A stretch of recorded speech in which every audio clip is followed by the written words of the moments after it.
Welcome in, everybody. Welcome in. Thank y'all so much for being here. I appreciate it so much. I know we're like 2 minutes early, technically, but you know, uh, fact of the matter is, we're all just a little bit excited. Uh, well, this is it. I've been looking forward to this for quite a while. I hope that my fellow players have. I hope that anybody in the chat has been as well. Maui, thank you so much for the sub. Much love, much love. This is Saints and Sinners. It is a Runners in the Shadows actual play, which is a hack of Blades in the Dark. We are playing in a mid-farish futuristic cyberpunk slash arcanopunk dystopia. I will just go ahead and read out the primer once again to refamiliarize anybody who may not know what Saints and Sinners is about, which is literally everybody because nobody else has access to the inner workings of my brain. But if you need like kind of a primer in like 2 short sentences, Shadowrun, but not really, and Illuminati, but D&D. So I'm just gonna go ahead and kind of like read through the primer, and then I would like us to introduce our characters, our cast here, yeah. So, Saints and Sinners is a 5-week actual play limited series on DMBM Studios. We are going until July 8th, assuming that there's nothing that pops up and gets in the way of that. This is going to be centered around a crew. Our cast is going to be representatives of an international agency dedicated to maintaining the peace between the non-humans and the humans of the world. We live in the very same... Oh, thank you so much for the gift sub, Soul. Oh my god, 5 gift subs, dude.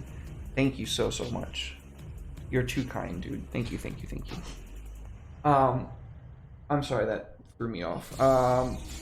So, between the vastly outnumbered non-humans and humankind. Now, outnumbered meaning specifically that non-humans, anything that you would expect to see in any kind of fantasy setting would be represented here in some way, shape, or form from any mythology in any culture that has existed on our planet in our timeline. Each of our characters have chosen a part of the world that they would like to represent, and kind of embrace that nation's history and kind of, you know, not, what's the word I'm looking for? Not pander to, but kind of like shed a bright light on and like highlight some like cool aspects of that culture that people might not otherwise know. So that, all that being said, at one point there was a international agency of this order. They schismed about 500 years ago, so around this time in our timeline. And at that point in time, the two now opposing orders waged a war behind the scenes for around 250 years until their resources were so depleted, it was to the degree that they could no longer continue on their war, or they would be completely wiped out by attrition. Thank you, Natalie, for the biddies. Much love. Much love. After that war, they went into hiding underground for the next 250 years while the rest of mankind and the other non-human sentient races kind of came up together into what is now this, like, for the most part, Wayland-Yutani-esque in the making. We're not quite there yet to the point where we're getting to other star systems or other planets to that degree, but we are on the verge of that. The world is rife with corruption. Our characters, our cast here, are representatives of one of those two orders, the opposing of which is bent on the domination of non-humans. Our cast here would stand against that at all costs, including and up to their characters' lives. It would not be the first time that has happened, and it will not be the last. This is a long and bloody war, and it's claimed a lot of people. Now, let's start with Soul. Would you mind introducing your character, the culture and or mythology that you have chosen to represent, and their kind of whole shtick? Yeah, so Balaam is South American individual by heritage, though that's not necessarily where they have lived. They are kind of functioning as the group's tank. We are a crew of couriers, but sometimes you just gotta kind of force your way through things, and I'm the one that's gonna carry the ball through. As muscle, I did select a couple of cybernetic augmentations, reinforced skeleton, reinforced skin. Balaam is just generally an athletic, easygoing, very Lothario-esque type character, I guess would be one way to put it. Just generally one of those people that is very confident in their own self. Very cool. Well, thank you for being here, Soul. Thank you for playing Balaam. Much appreciated. Klaus. Yes, hello. I will be playing Russell Strom, known as Balder, representing a little Norse mythology there.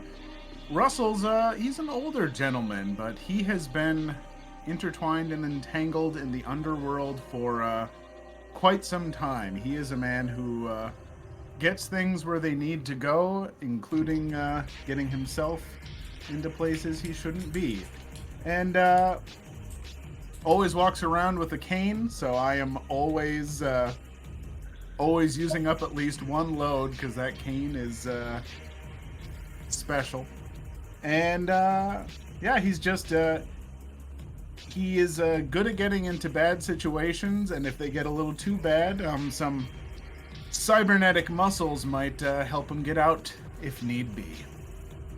Oh yeah, getting some serious Armstrong vibes from the two of you. Sorry, I love Full Metal Alchemist. Jihan. Hello there. I'm playing Nirvana. He's a trigger, so he's like the guy on top of buildings shooting people from afar. So he's got some nice legs, courtesy of some street doc. Or is it a Ripper in this? Ripper? Ripper Doc, Street Doc, either way it works. Yeah. Yeah, so he can get up to high places and basically stealth his way into bad situations like the rest of the team. Awesome.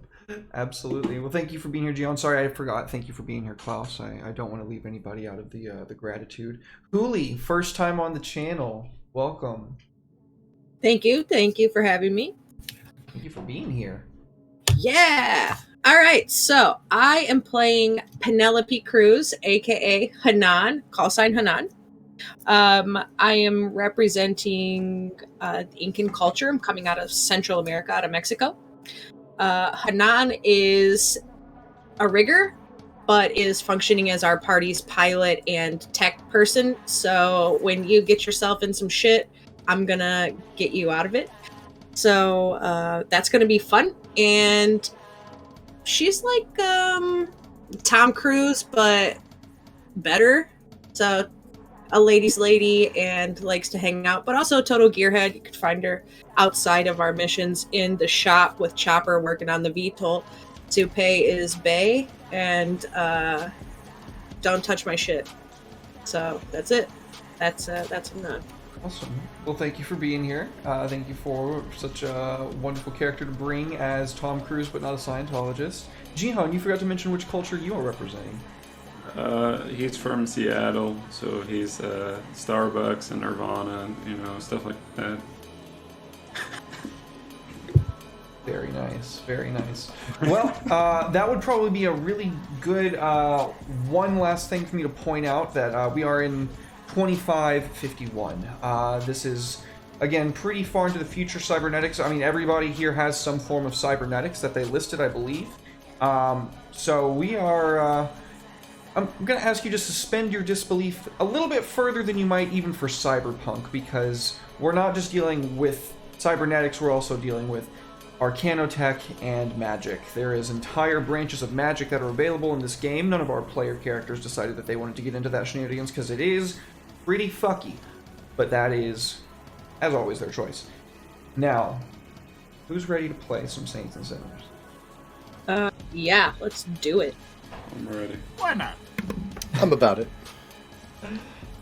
So, our very own opening sequence, we get a very large panoramic shot of the city.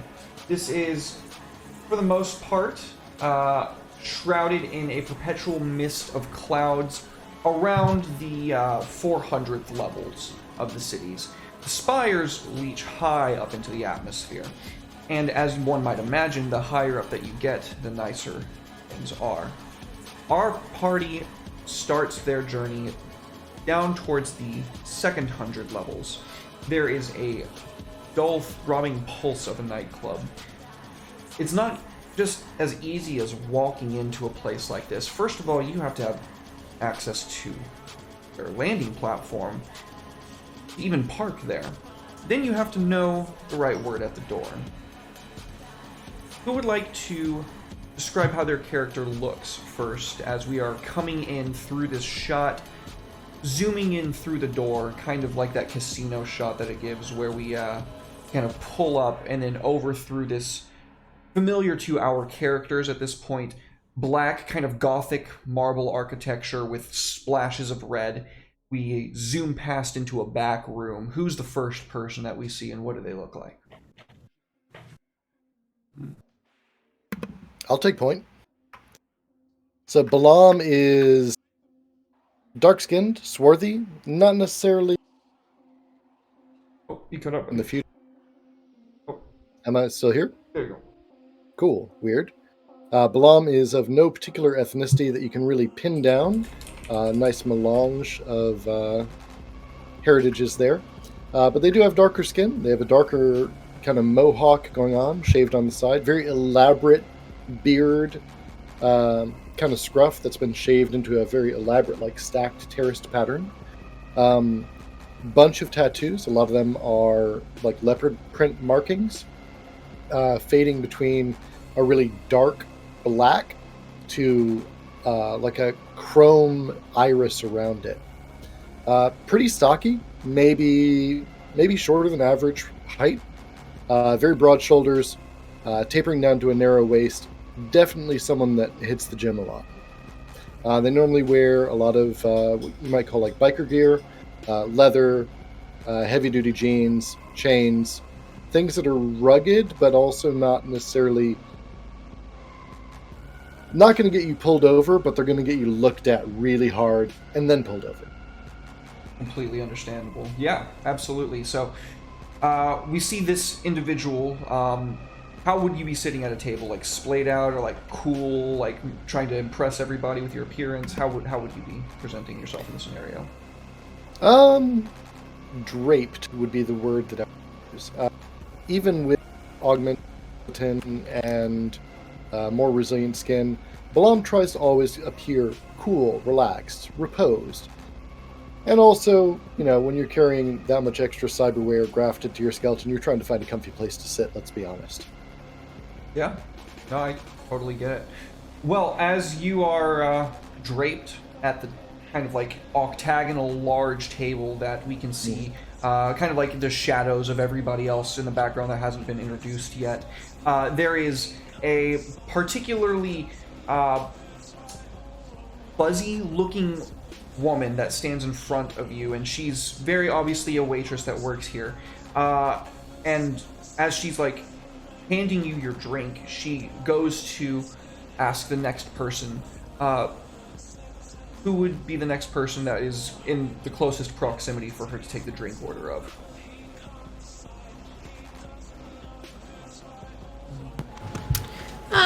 I'll say Hanan. She's pretty quick to park the VTOL and get inside to find some eye candy to squench on while she's sitting around waiting to talk to Vixie. Vixie the Fixie, I think, is probably who we're waiting on usually. When Hanan comes in, she comes in some khaki aviator pants, white t-shirt, typical gearhead outfit. You know, she's got her aviator jacket tossed over her shoulder. She has some tattoos on her face, dirt around her eyes where her goggles clearly sit. Pretty messy, but like in the I'm totally hot, I just worked on a car all day kind of messy. Like, I'm not even trying. Yeah, like I'm definitely not trying, but I'm totally trying sort of mindset. And she'll come in and sit near Balaam as well, and she'll just order 3 shots of tequila and look around, scan around, wait for time to be had. Yeah, absolutely. As the waitress takes your order, you can hear this like kind of clicking noise that sounds like it's coming from the back of her throat, and she like bats a ring on her left finger, and you can see that like kind of fuzz to her appearance. And when I say fuzz, I mean like hard to look at, like you can't focus when you look at her. It cuts out for a second, and you can see the mandibles and tentacles of what we all as players would know as a mind flayer, an illithid. In this setting, they would just be known as like regular extraplanar entities that got crash landed here, and as long as they're not connected to any kind of greater sentience, then they're all good. They're just regular folks. It's when there's an insidious leech from back from where they came that they, have their senses taken away from them and kind of get puppeteered against their will. But this woman, that's her ring. Her glamour fails for a second before it snaps back into frame, and now you can take the appearance of what she's trying to appear as, which is just a regular human woman with long black hair and bright green eyes. She smiles at you all nervously, like, be right back with that, and turns on her heel to leave. Who would be the next person to arrive? You just saw that whole thing transpire, by the way. I guess Nirvana would, that would be his cue to walk up. Say Nirvana is he's a light-skinned, cowlick having guy, kind of younger, He would show up to this place in his usual cape and a hood. He has the eyes of an eagle, and he's always looking for danger. Cool. So you saw all this transpire. How are you approaching this situation? Very carefully. He'll look around, still feeling the heat of the last job we did together. Very fair. And Klaus, where do we find you? Were you here all along? Are you just arriving now? I think Balder is just walking in. He is walking in, shades on, even indoors, that kind of person, but taking in the room. Balder is about 6'2". He is a trim but decently well-built man who looks to be probably in his late 50s, but keeps himself in shape. Got a silver beard and mustache, nice and bushy, and some extremely well-trimmed hair. And he is in a pretty damn nice-looking black suit. That thing is stylish and looking good. And he kind of saunters in with his cane, just taking in the sights, and approaches the bar and gets himself a drink. Yeah, absolutely. So, just to kind of spell everything out for everybody, this is the free play portion. So this is kind of where we all kind of get to live through our character's skin a little bit, flesh them out a little bit, and kind of explore them a little bit. I'm not going to be explaining things as much as we get on through the series, but here at the beginning, a lot of people don't really know how Blades in the Dark is played. If you haven't seen I'm a Medic Mori on the channel before, I know we have a lot of new viewers to the community. So for this session, I'm going to explain things a little bit, but then in the future, I'm probably not really going to. So you approach the bartender, who is this quite angelic looking man. He has this long blonde hair and these brilliant golden blue eyes. He smiles and says, "The usual, Balder." Please and thank you. What is it that he pours for you? Oh, it would absolutely be a fine scotch. No ice. Yeah, no problem. He merely floats up, grabs some scotch off the top shelf, pours it for you as he's floating back down, and then sets it and sets the scotch back up on the shelf. What are you guys doing about that Illithid woman? Not my tentacle, not my problem. That's not.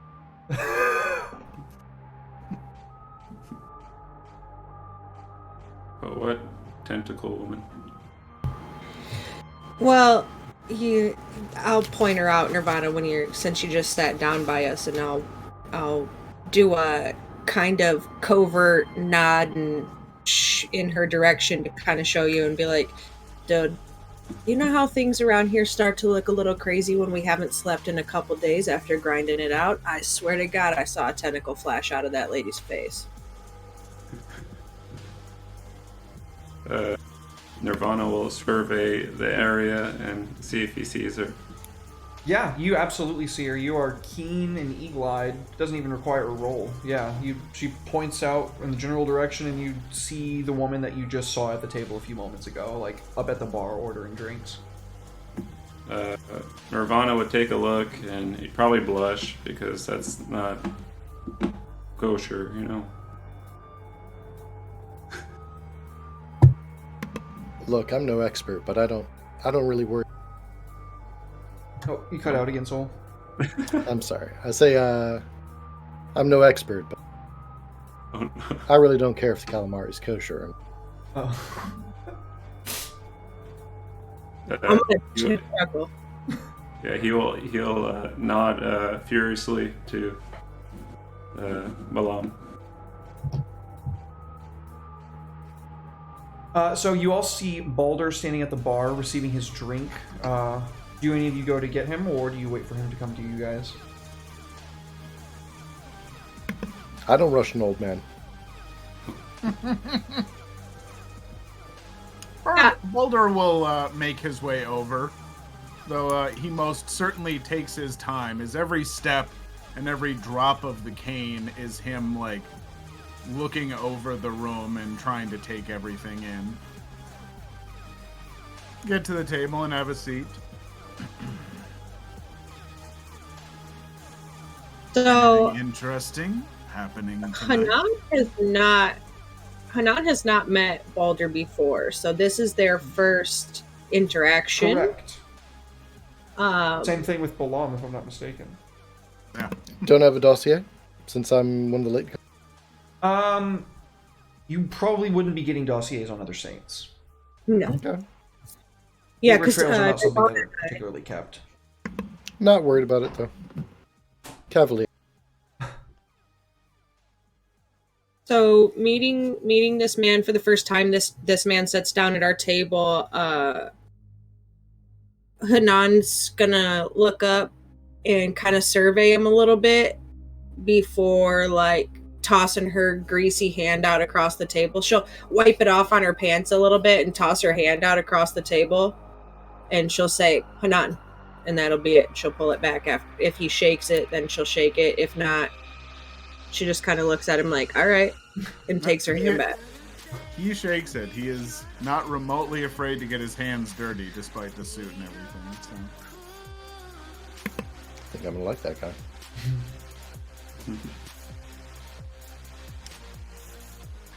Go by Balder. Pleasure. Balder. Out of character. Chrome top, blonde.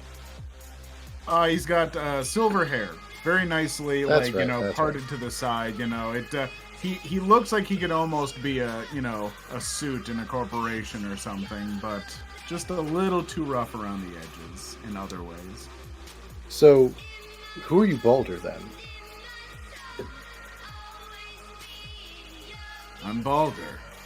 You know, on account of needing to walk with the cane. You know, I've got the gait. Not following, friend. That's fine.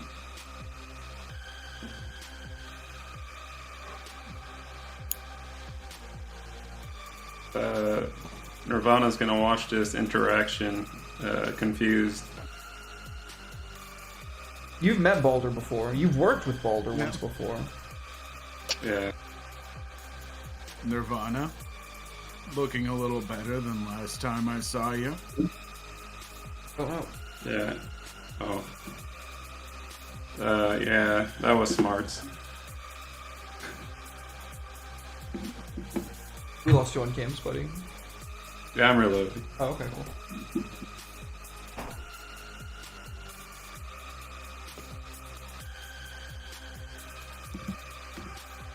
The shady sail gets it.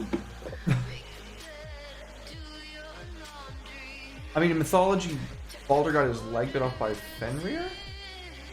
Oh, way worse than that. I don't remember. Straight up killed by a dart of mistletoe. Courtesy of Loki. Oh, shit. I knew he died, and that's what kicked off Ragnarok. It kicks off a lot of shit. Ragnarok is the end game of that. That's why he has a gate. So as you are kind of maybe not as easily acquainting yourselves with one another, a woman familiar to all of you in your own regard approaches with a very familiar briefcase. She places this quite large black attaché on the middle of this table, and as she does so, this kind of like bluish translucent energy wraps out from the inside of it, effectively giving like a cone of silence effect to our player characters with their fixer. As it cements up, she goes, "Good, you've met. Welcome back, everybody. How have you been?" Just Pizzy Touch. No fancy room today. We're gonna hang out here in front of everybody. It's not going to be a particularly long meeting. I have places to be. Yeah, usually you do. All right, let's get it over with. And I'm gonna pop my jack from my left forearm out of the eagle tattoo that is there, and I'm gonna pop it out and slide it towards her because I know she's gonna need it. Yeah. She holds her hand out for everybody's jacks, and once I assume she has them, you've all done this a million times if you've done it once in your lifetime. You wire into her safer wireless connection, and you are transported into the virtual world. When your consciousness snaps back into frame, you can see that kind of like old schoolish 3D grid above you and below you, and there is this kind of manifestation of pixelations that coalesce in the very center to form a building.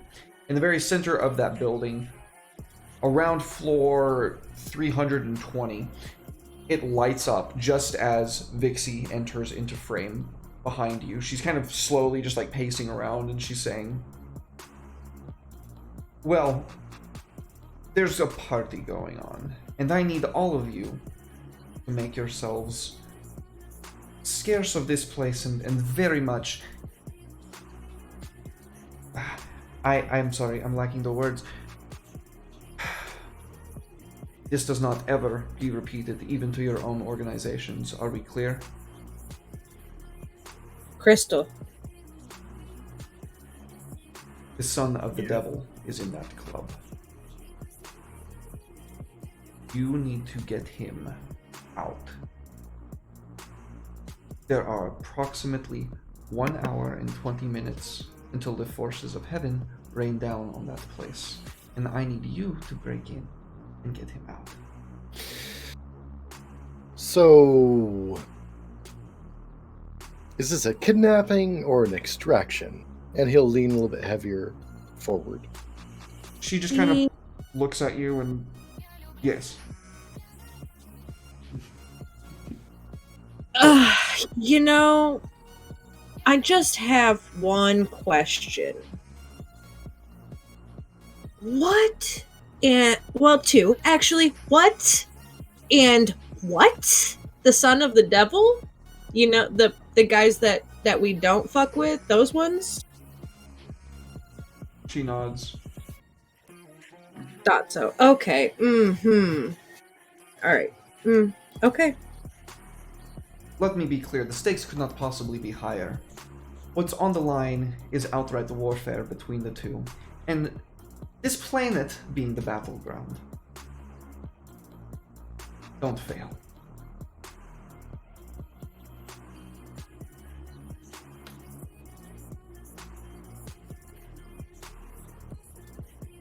Any other information? Anything that we should know about the party? Other people that are gonna be there?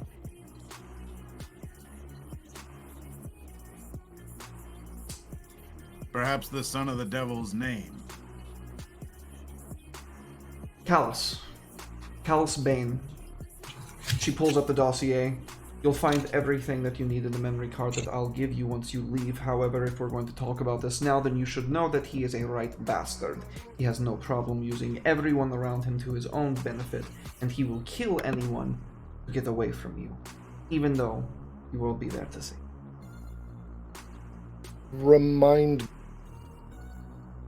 You cut out, buddy. Remind me why we were saving him. Because if the forces of heaven that converge on that location, headed by another saint, are to take him, then that will cause open warfare between the two most powerful forces of our existence. So, remind me why we are saving him. Do you want open war on Earth between devils and the Golden Order? Well, maybe I'm a little obtuse, but I see a third option. Let's hear it. Mortal forces get involved. I'm listening. Say we go overt. Maybe he never leaves alive.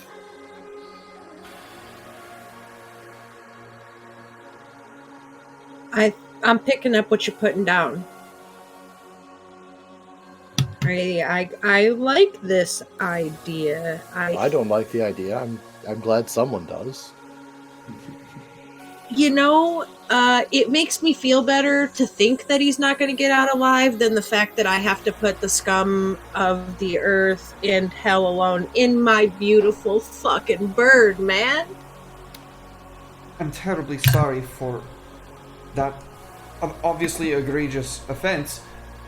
I don't know if you're grasping the situation. You'd be taking on both the Golden Order and the Seven Cities. If that's your bag, then... You know what? Why am I even surprised? Nirvana took a Crystallian Matrix, by the way. Yeah, Antarctica. He's going to I have no idea what that is, and I could not be happier. I forget how you saints are. I'm going crazy. Why did I ever volunteer for this job? I'm going to die. I'm going to die. Happens to the best of us. Yeah, you know what they say about life. She's a It bitch. ends. You die. Yeah. I I'm don't About- know. expecting to leave So it. far, I'm doing pretty good at the whole staying alive thing. Think I'll keep doing it. Staying alive. Look, we get in, we cause distractions, move people away from this Kel's Bane that we need to. You let me do my work. I get him to walk out with us. Anything that tries to get in our way, we make sure it doesn't get in our way. This can go very smoothly. You're going to I'm not a fan of smooth, generally. I like it rough. I like it a little rough too. I'm gonna give you the elbow, elbow bump. I'll give the nod. The up nod, Believe not the me. down nod. It's going to be smooth where it needs to be smooth, but that's because you're going to be smoothing out the rough edges. You get to have all the rough stuff you want. Maybe I want to I'm rough gonna up the have- devil's son. Well, I'm not above you punching him out when we get him in so he can't run away. I was thinking tranquilizer darts, but a tranquilizer fist to the face would be alright with me too. Where are Let we me tell taking? you this. If I do things the way I need to, he's going to walk out with me willingly. All right? But there are going to be probably other people that aren't going to want that to happen. I want you to break those people. And I'm going to just lead them along with us. Hey, Vixie, is old Blade Arms pal gonna be there? Are we gonna have to worry about that little butt munch when we get there too? Because he was pretty rough. Yeah, I don't know if it's going to be him, but as I was saying, they're sending their equivalent of a saint to intercept. You're going to Okay. need an unwieldy amount of firepower. And where are we taking him to? You need to drop him off in Puyallup. We have contacts there that have a ritual circle. They have been casting the spell for the last 39 days. Upon your arrival, it will be very close to the finish line. The portal will open. They'll push him through, or you will. It doesn't really matter who does the pushing. And the devil gets his way. And we don't have war. How many limbs?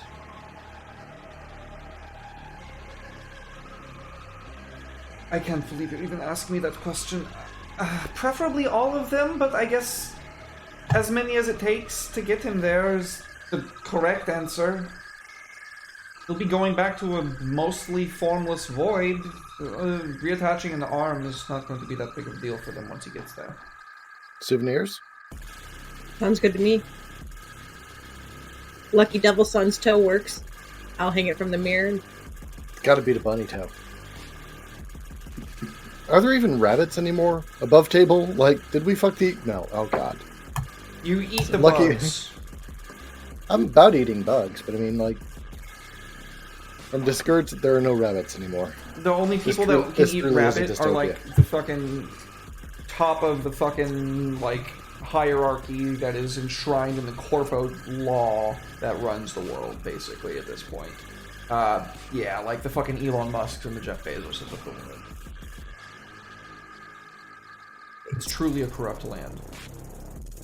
This is worse than I anticipated, and I appreciate that reveal. You're welcome. I need to give you something to want to burn down. I'm hobby. It's a hobby, man. So, into, you said Puyallup? Yeah. Okay. And he's a bastard and a half. He'll try to escape, and probably going to have Sinner, Numero, Douchebag Uno there to deal with as well. Which, Balam, I'm sure you'll love to have a rematch.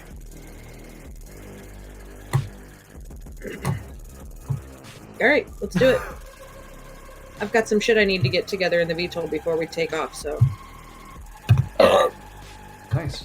Is there anything else anybody wants to do before we move to the next phase of the play? Ooh,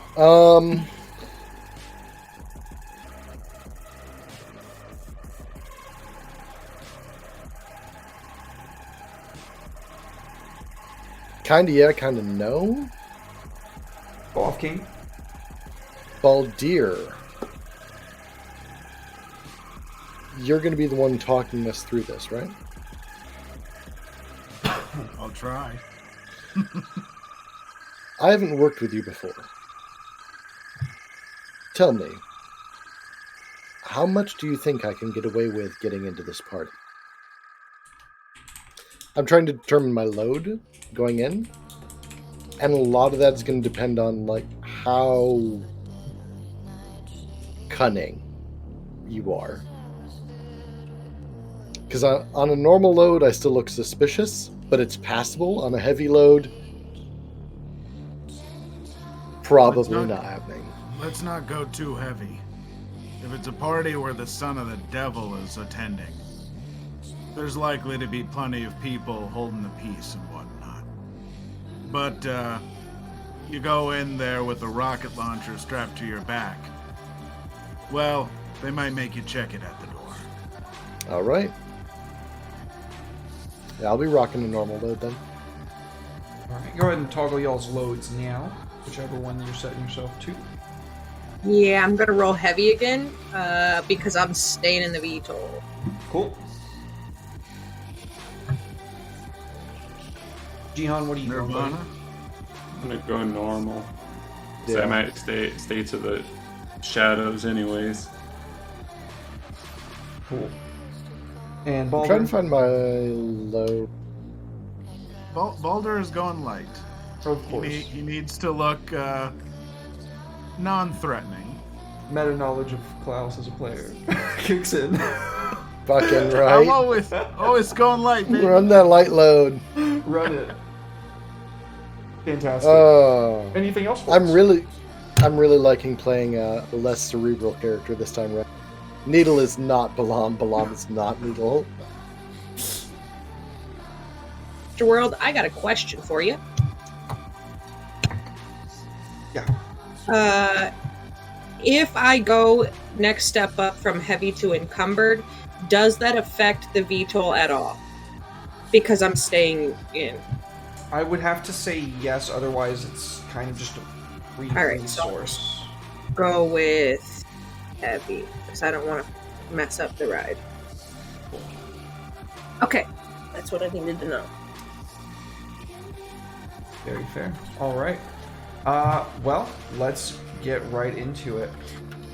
So, I imagine that we all pile into Hanan's VTOL, which, for those of you who don't know, we've been casually throwing that word around a lot. That's a vertical takeoff and landing capable vehicle. It's got jet engines or the equivalents of some sort that is capable of vertical takeoff and then flight and then landing. The next like screen wipe that we see is your craft approaching this somewhat lower level club, or at least the landing platform outside of it.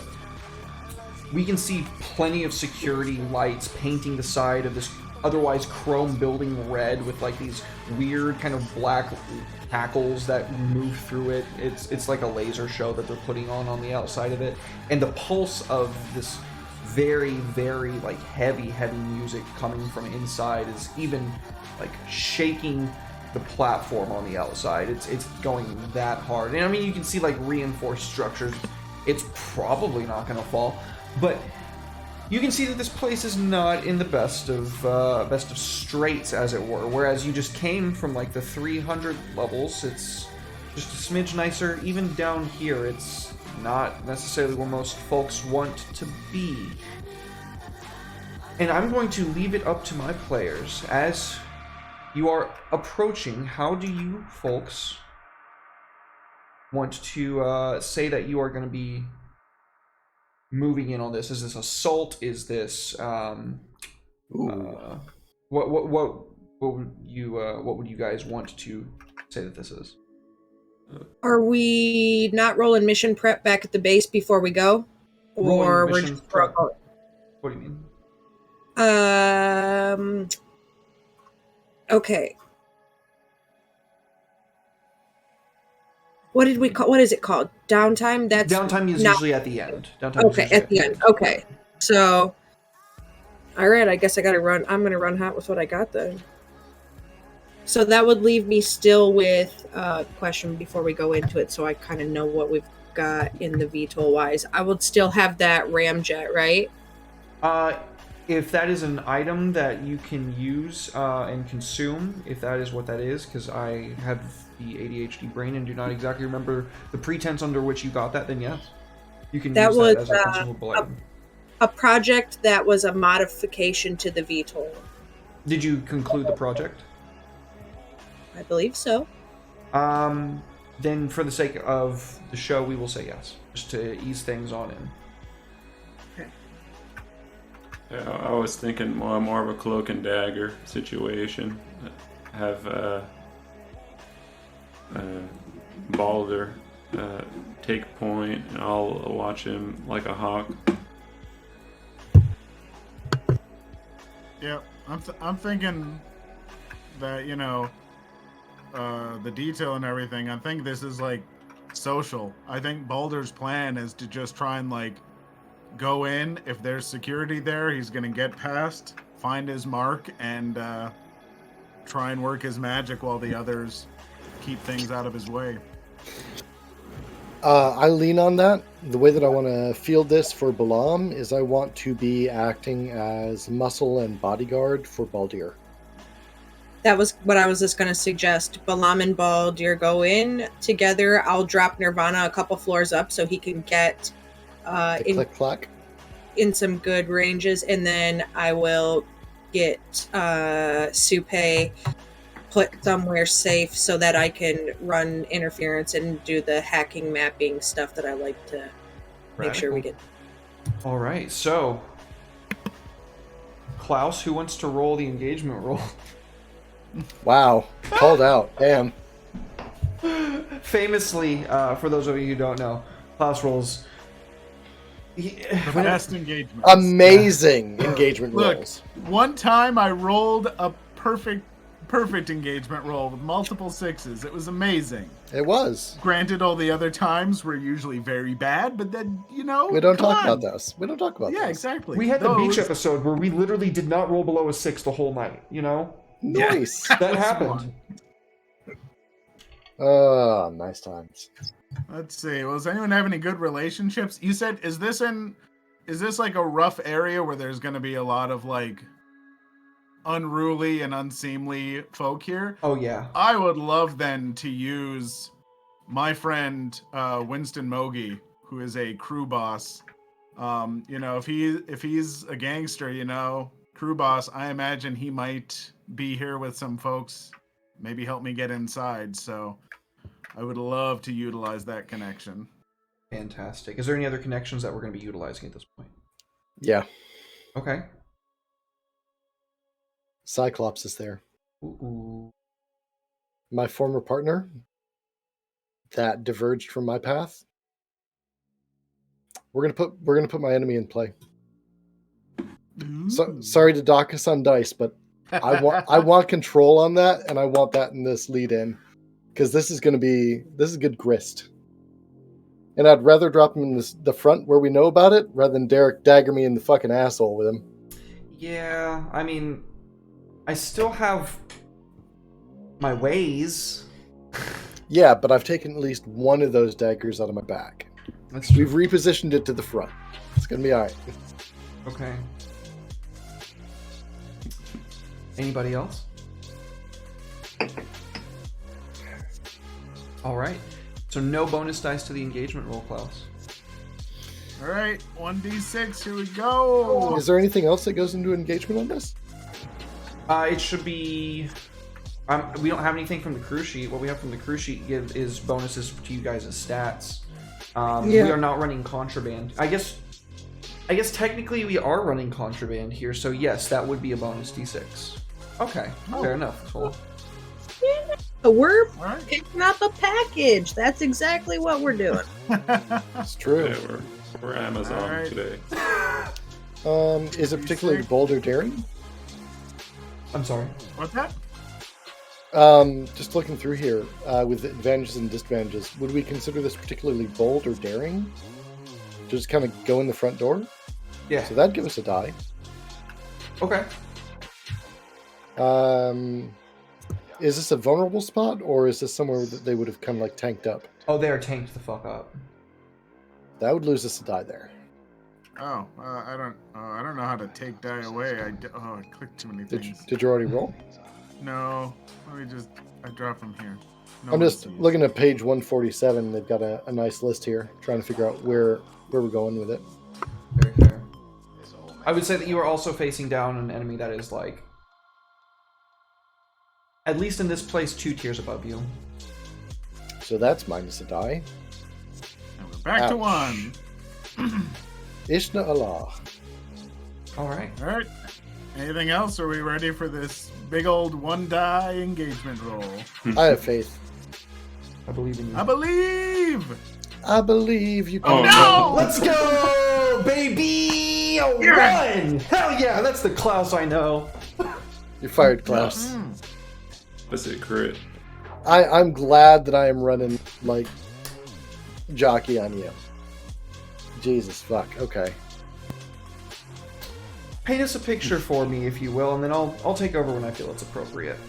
So you have all set yourselves up to the best of your ability. Nirvana, you are 3 floors above in a love hotel that is like, you're like in the lobby, basically, is where she dropped you off. Hanan, you are parked down on like the parking area, or like a little bit.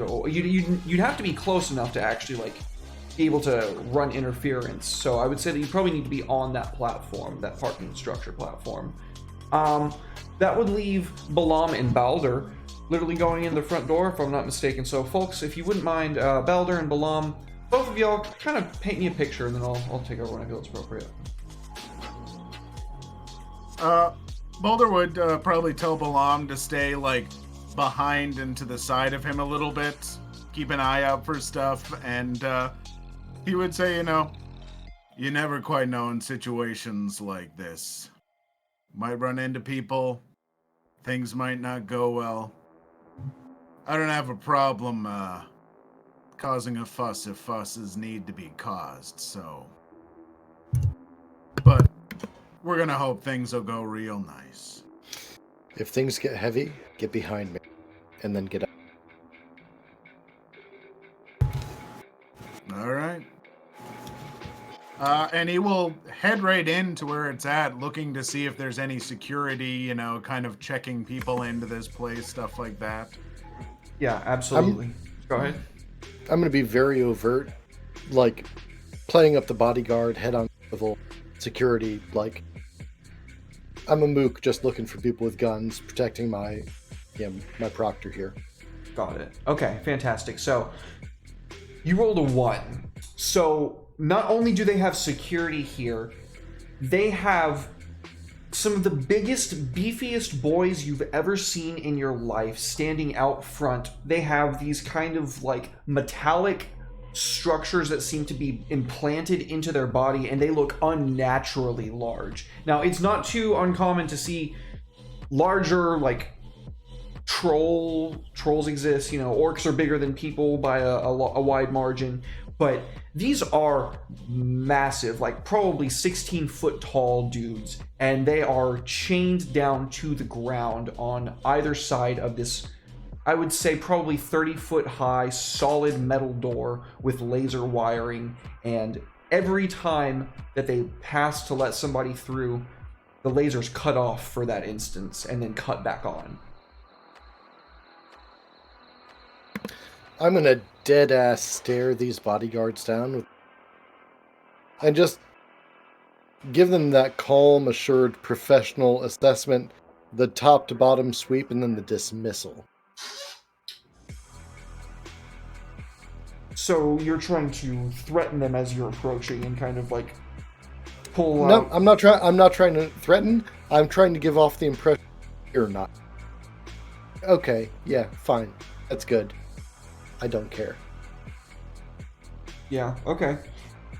So, you approach, and you're trying to match that level of energy that they're giving you. What are you trying to accomplish, and what are you going to roll for it? I don't know that I'm necessarily trying to accomplish anything, except maybe give them... So, let me look at my character sheet real quick. I could see command. Having that presence of control of the room, that I see these guys jacked up, fucking cybernetics, augmentations bursting out the seams. I'm just like, yeah, that's nice, kid. Maybe give them the moment where they're like, do we really want to fuck with this guy and hassle his his ward? I mean, Okay. I'll roll it if you want me to. I'd say that we haven't conflicted anything yet, so if you want to roll command, you can, but I don't want to jump the gun yet and immediately get right into the middle of things. How about we put a pin in it, and if it comes up later, we'll do it as like a setup for Baldir. That sounds perfect to me. Dope. So Baldur, you can see that, and then you can see the person that's standing in the very center is this very, very attractive young woman. She has this black tail that's like flicking out from under her dress, kind of annoyed as she's like checking the list for people. There is a line that is wrapped around the building. What do you do? He is going to walk right up to that desk. No hesitation, no look of like, ooh, should I be doing this? Acts as if those other people aren't there. He is wearing one of my items, a fine outfit and everything, and he will march up to that desk and just say, Strom. She very quickly looks down, scans through a guest registry. Strom, I'm I'm not seeing you here. He will lean over the desk a bit with a little bit of that kind of like charm as he leans closer to her. He's got like a nice cologne, you know, he's well-to-do, and he slides his hand across the desk next to her and pulls his hand back a little bit, revealing a small vial with a red crystal of Red Rock, a drug. And he will smile at her and say, "Would you please check again? I think you missed it." Ooh. What kind of... Was that a sway? Is that... Or what is that? I'm trying to influence her. Influence, Trying okay. to, So that is... You are in a desperate position because you rolled a 1 on your engagement roll, and you are literally just trying to walk through the front door of a place that they are already expecting trouble. They know that something's up. Yep, and I'm trying to make up for things with the fine outfit. Yeah. And one of the uses of my street drugs to help do that. And I am going to push myself as well. I am going to... I need this early part to go good, and I can see that it's like, ooh, if this goes bad, it's gonna go real bad. Don't need this right now.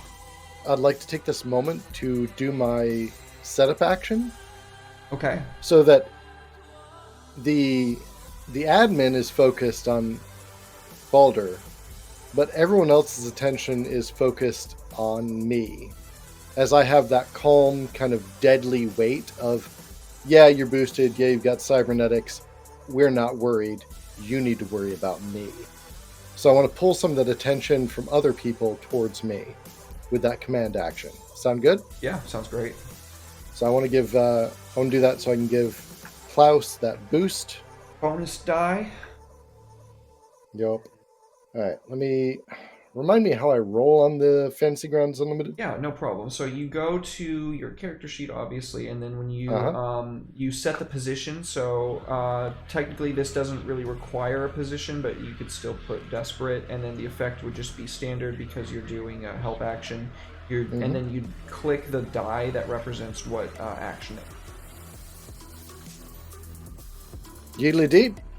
Fantastic. That's a 6 right there. That is a full success. So go ahead and tell us how you pull all this attention off of our good friend Balder. So, as Balder leans in, I'm not fronting, I'm not peacocking. I am just absolutely ice cold relaxed. Boneless, shoulders nice and loose, feet kind of casual. Just almost looking past these other bodyguards and security officers as if they don't even trouble me. But the only thing I'm worried about is where I'm going to get my drink next. Because I know this is a foregone conclusion one way or another. Yeah, so these two big beefy boys are kind of put off by the fact that you don't look put off by them. And they absolutely kind of like start walking away from the desk a little bit, as far as their chains permit them to kind of like block the doorway. And yeah, Balder, you get that bonus die so you can click assistance. Yeah, as they walk forward and kind of shuffle in their spot, smirk a little bit as my gaze just kind of tracks past. Hell yeah. Alright, well, here comes that influence roll. Pretty pleased. Where's the extra 2 dice? God bless America. Assistance and push shelf did nothing. Yeah, okay, that's let weird. me manually add in 2 more dice. Sorry, Good buddy. grief. There's that Worth 6. it. Oh, There you baby. go. Oh, thank God. Yeah, absolutely. So, tell us what happens, Klaus. So he's gonna slide that drug over to her hand and just smile at her in that way that, like, someone with all the confidence in the world can, that makes you think that they deserve that confidence. And he just, like, grins at her, pushes the drug so it's under her hand, gives her hand a little bit of a brush, and just says, "Check again. Strom. Strom. Maybe that'll help." Oh, Strom. I see you here. I misinterpreted. I thought you said Stram. So sorry, Mr. Strom. Let me get you checked right in there, and the lasers deactivate. You may now enter the building. Thank you, Mr. Stone. Have a wonderful evening. He gives a little smile and a nod, starts walking in, and just gives a little follow motion to his bodyguard. So, I mean, you actually are, but yeah. And as he's getting in, he is gonna speak up on comms to the others and very quietly, "Do we have eyes on anything yet? Any intel would be appreciated." Yeah. Hanan will pipe back on open comms, requesting that you keep them open at all times so that I can send you what you need. And tracking contract objective, and you should have it hitting your holodeck. Now your holodeck's going to ping, and you're going to get the picture of what the guy looks like, what he's wearing. I've pulled it on security cams already. Yeah, go ahead that's and what run I'm us doing. that. Would you mind rolling us a survey or some kind of... I will roll you. I can give you a survey, or I can give you an engineer as while they're doing their thing, I'm hacking systems so I could have eyes in security cams. So what would you like? Yeah, I like either one of those. Your choice. Okay. So I'll go engineer because that's my sweet spot there. Well, survey's all right too. I'm good on survey. Let me get this thing open here. While Hanan is providing all of the contextual details that are very vital to our mission, I will sub-vocalize to my throat comm. Bars on the left, bathrooms are in the back. Cutest dancer, that stage over there. I love that. I will give you all of the useless details that are still probably pretty important. Gotta pee, you need to know where that is. I mean, also, if we're going to possibly kidnap someone, the bathrooms are probably not a bad sketch. And bars are important. Cute dancers can provide a distraction. Also, cute dancers are a distraction. I never said I was good as a bodyguard. What you got for us, Uh, Hanan? I need to know what my position is and what my effect is. So you are in Risky still. Risky? You have Okay. graduated from Desperate, which is great. But this... Well, actually, technically, your worst case scenario would not be that bad. I will say your scenario is technically in Standard right now. Your position. The worst thing that happens is they see somebody's trying to hack, but it's going to take them time to isolate it. So standard. Okay, and I'm gonna pull edge because I want to make sure that we get a good start out to the mission. So that's one bonus dice. There. So there we go. Fantastic. That is a 6.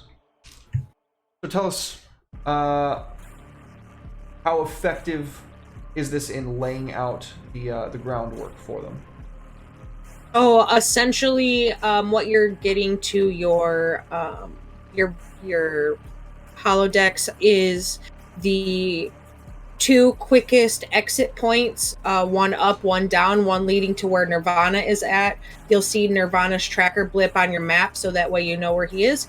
And also the ability for me to move you security cam visuals based on where you're at. And I also have provided you the picture of homie that we're looking for because I pulled it from cameras while we were waiting. So that's what you currently have. Yeah, absolutely. So currently on the cam feed that Hanan is showing you, that is like live footage of where this dude is. He is 2 floors down. It's only accessible through this entry floor. It's this like kind of bathhouse area. There's like all this like fancy blue lighting with like, you know, plenty of beautiful people with bottles of champagne going into these nice warm pools that seem to steam and film. Like the cameras can cut through it, especially on like thermal cams and stuff. But yeah, it's definitely like a very nice bathhouse level where he seems to be at right now.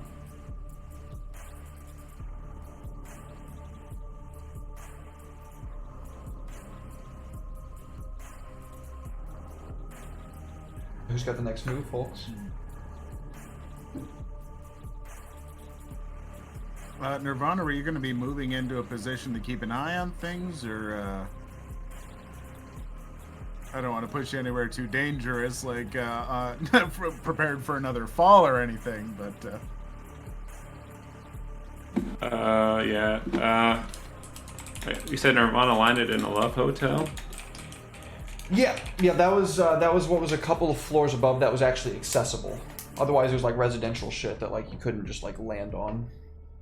Oh, okay. So I guess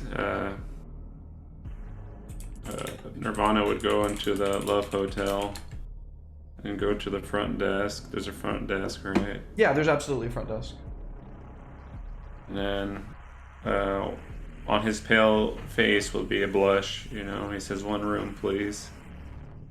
She absolutely, you have a very short transaction, which she hands you this little like metal tag, effectively.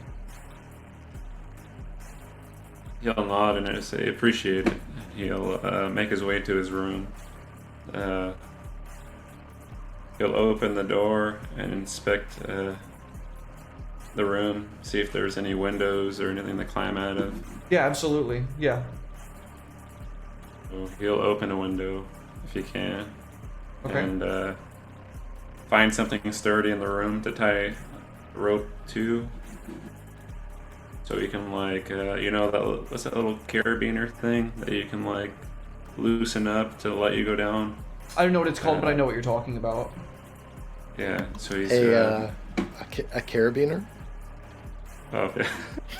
yeah. I'm sorry. I think about like the robotic ones that like can like lift you up and like lower you. Yeah. So he's gonna scale down the back or the side of the building to see if he can get a good vantage point on maybe like the cross on top, like the vent system or the lighting system. Try to get on top, get a good vantage on the situation. Okay, Sounds so sorry, go ahead. Prowling maybe, or sounds like some prowling or stalking to me. I don't know. Yeah, that's kind of what I was thinking too. So should I roll? Yeah, absolutely. I'm using a. No, don't roll. Just tell them what you got. I'll see it. It's like So- 3 6s. Wow.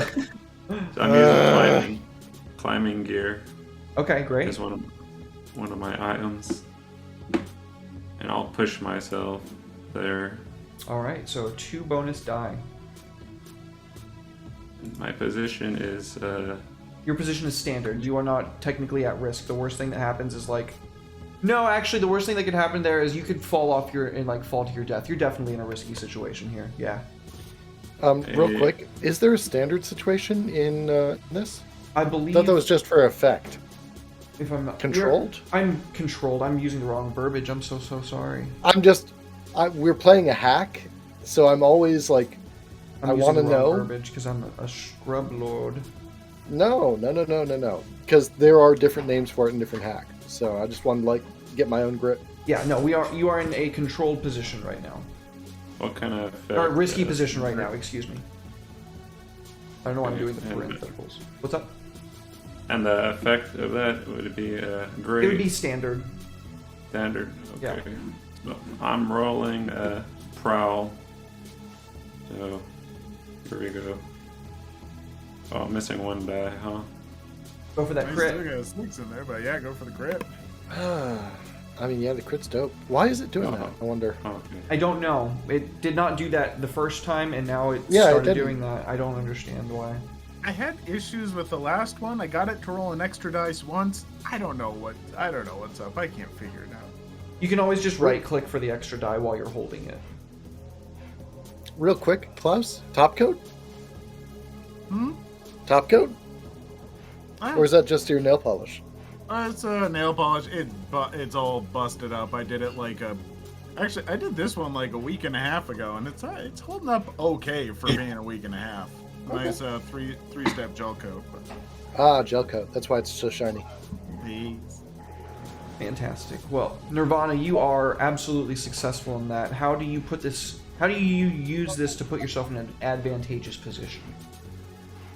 Well, he's good in high places, so he's got the high ground, so to speak.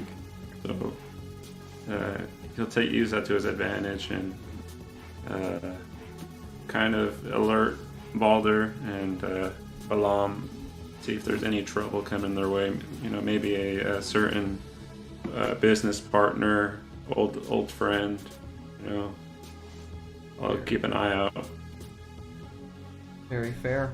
Okay, absolutely. Yeah, you get into a position where you're kind of like hanging off of the vent system upside down, but able to get like a full view into this like quite large club area.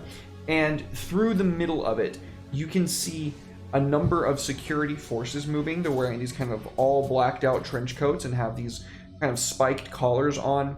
And then in the very center of them, you can see a man with one eye. And it is not just like a normal eye. It is like the highest grade gene-enhanced biotechnic eye that you've probably ever seen. And that's just from like your cam trying to pick it up. It's like, warning, you are being it is being detected that you are trying to figure out what's going on with this guy, and you have to shut it off like immediately. And that is how that transpires. I let the party know. I say, hey, some dude with a crazy eye in the club. Does that ring bells for me, Derek? Oh yeah, that sounds like somebody you might know, but crazy eye could mean a lot of things. Yeah. Maybe not what you remember though.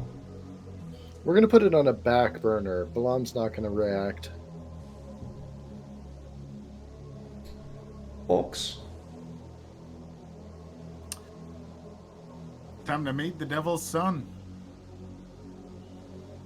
I'm gonna look around, and Balder's gonna look around until he finds him, and he is going to make his approach. All right. So I'm putting a progress clock in the thing. And here you go. Boop. You can all track that.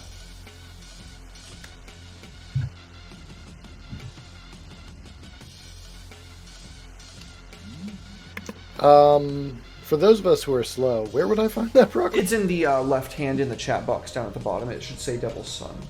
Ah, okay, I can just drag it over. Yeah, You can just click on it and it'll open it up. dope. Thank you. Not used to FGU. Oh, you're good.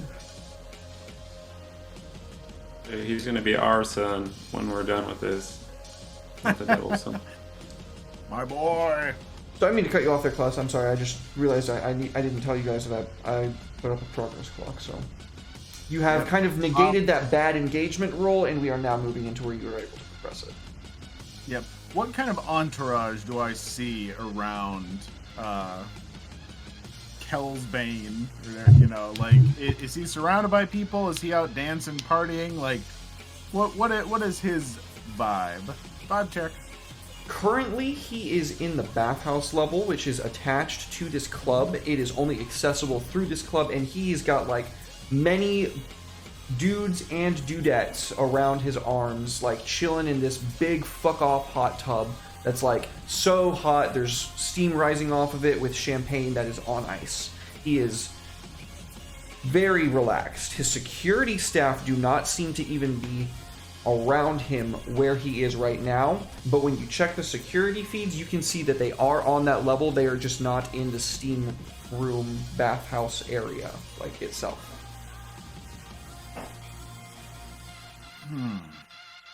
Gonna need to get over there. As we're heading that direction, I'm gonna say to Balam, you're gonna need to hang back just a little bit. Don't need to corner the animal just yet. I don't want him on the defensive.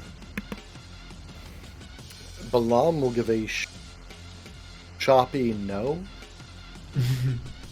and say, Here, I wouldn't hang back. Just We're gonna a have little. we're gonna Keep have me to in make sight. we're gonna have to make a scene of it. Make it Doesn't have to overt. be a s- Doesn't have to be a scene. Just take You're gonna things nice and easy. All right. So I'm gonna bristle, gonna stiffen the spine, look indignant, shoot a death glare at Balder, and then drop back 2 or 3 paces. And I'm gonna set my face to be just pissed off professional. I'm gonna let him run ahead. Right. Balder is going to get down to that, head right down to that steam room area.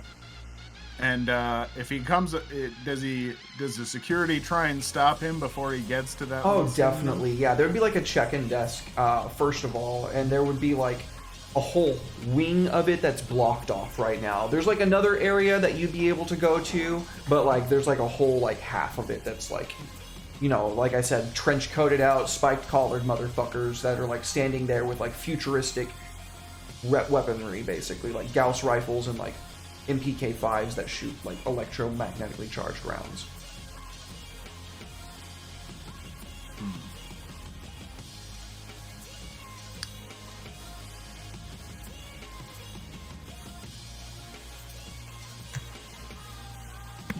I'm gonna sub-vocalize to Hanan. Do we have any enhanced scanning of? I don't necessarily need like a person count or anything like that, but it'd be good to know if there were like security drones or heavily auged people.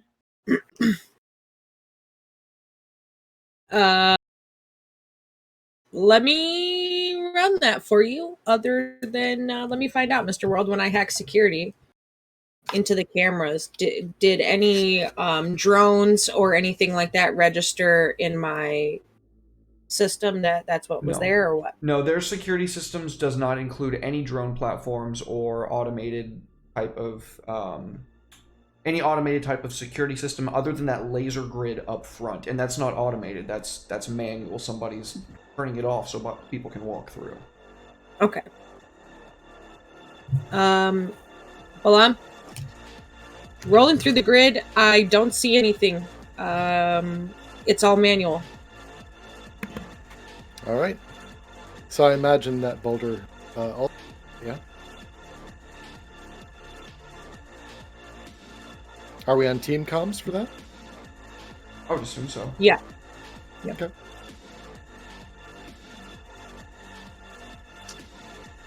All right. I'm gonna get down to the little check-in area, and I'm gonna try and use one of my other specialty items to get in, my Fine Nightlife subscription. Pays to be the face. Go on. He is gonna approach, slide forward his little Fine Nightlife subscription, and he is gonna just smile at the desk and with all the confidence in the world and be like, I have a meeting with Mr. Bane. She takes your subscription. Is there a fake name on it, or is it your actual name? I think he'd have his actual name on it. Mr. Strum, I'm not aware if Mr. Bane is receiving visitors at this moment. I could ask his chief of security. Mr. World, can I do a setup?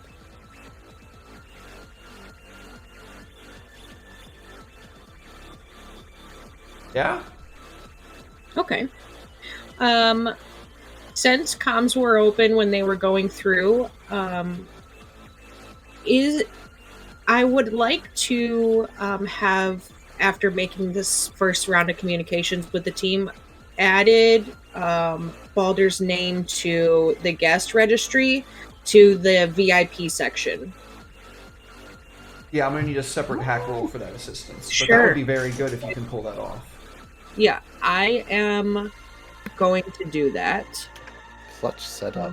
Love Very it. good setup. You want interface or engineer? I feel like that one would actually be interfacing. Okay. Engineering is more layout and design. This is like literally hacking in and changing the menu at the school. I'm gonna go ahead and use an item. I'm gonna pull my utility harness for this as well, so I'll have 2 bonus die because I'm gonna push. Cool. Absolutely.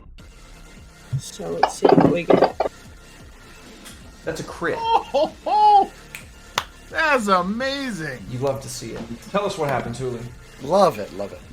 So, because I had requested comms stay open, so I'm listening to everything that's going on where everybody's at, and I'm hearing the man tell Balder that Mr. Mr. Bain isn't taking any meetings. He needs to check in with security, and I'm going to shoot a ping to the holodeck of Balder so that he knows that he's on the guest list.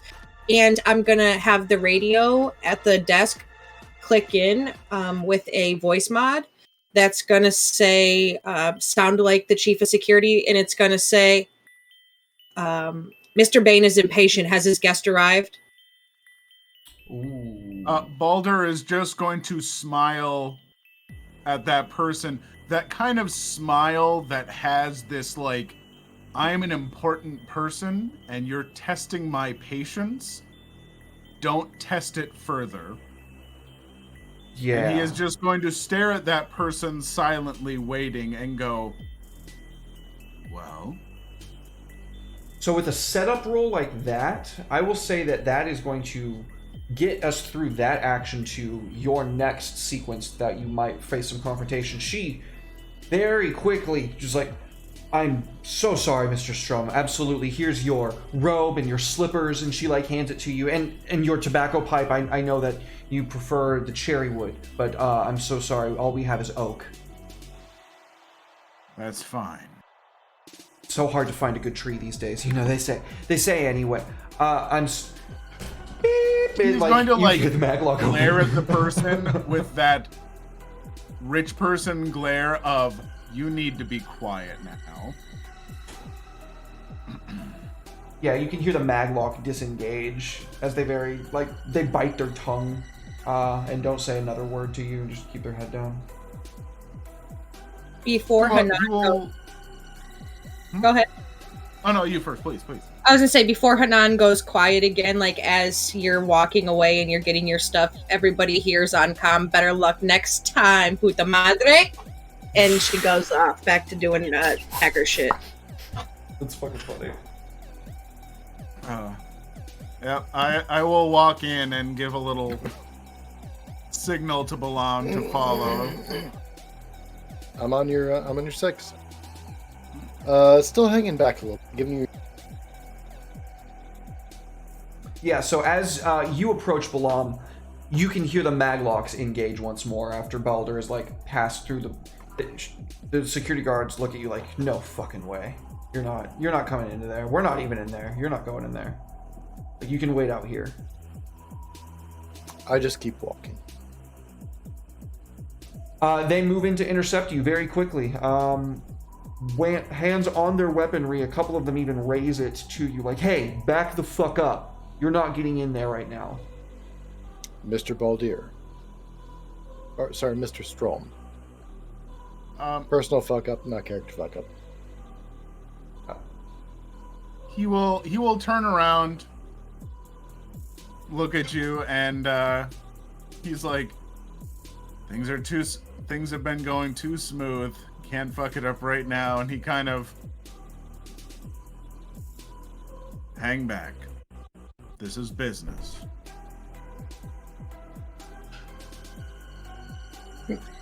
I'll choke it up. I'll nod. I'll turn to the nearest security guard. I will take a half step closer and lean in. To the security guards? Yeah. And I will say, is there a beer here? They kind of lower their weapons for a second, and one of them kind of chuckles. Yeah, buddy, there's beer here. Upstairs. No, here. You know I can't get 60 feet from this guy without there being a shock collar. He looks to the secretary who, right away, and orders a margarita and or beer for you, whichever you prefer. They bring both. 2 fists in it. I'll post up, standing, not sitting, and enjoy my drinks. Very nice. Balder, as you are, we can see you like having gotten changed into your robe or just put your robe on probably over or not. Your call, really. But he tosses the robe aside. He wants to give a certain impression. Very fair point. So as we see you like beginning to approach the little step down into like this whole area is like basically not underwater, but like it's at like, you know, like waist high to chest high water at varied spots, and it's like basically the whole level. We kind of get this pan up a couple of floors where Nirvana has eyes on the guy with the crazy eye.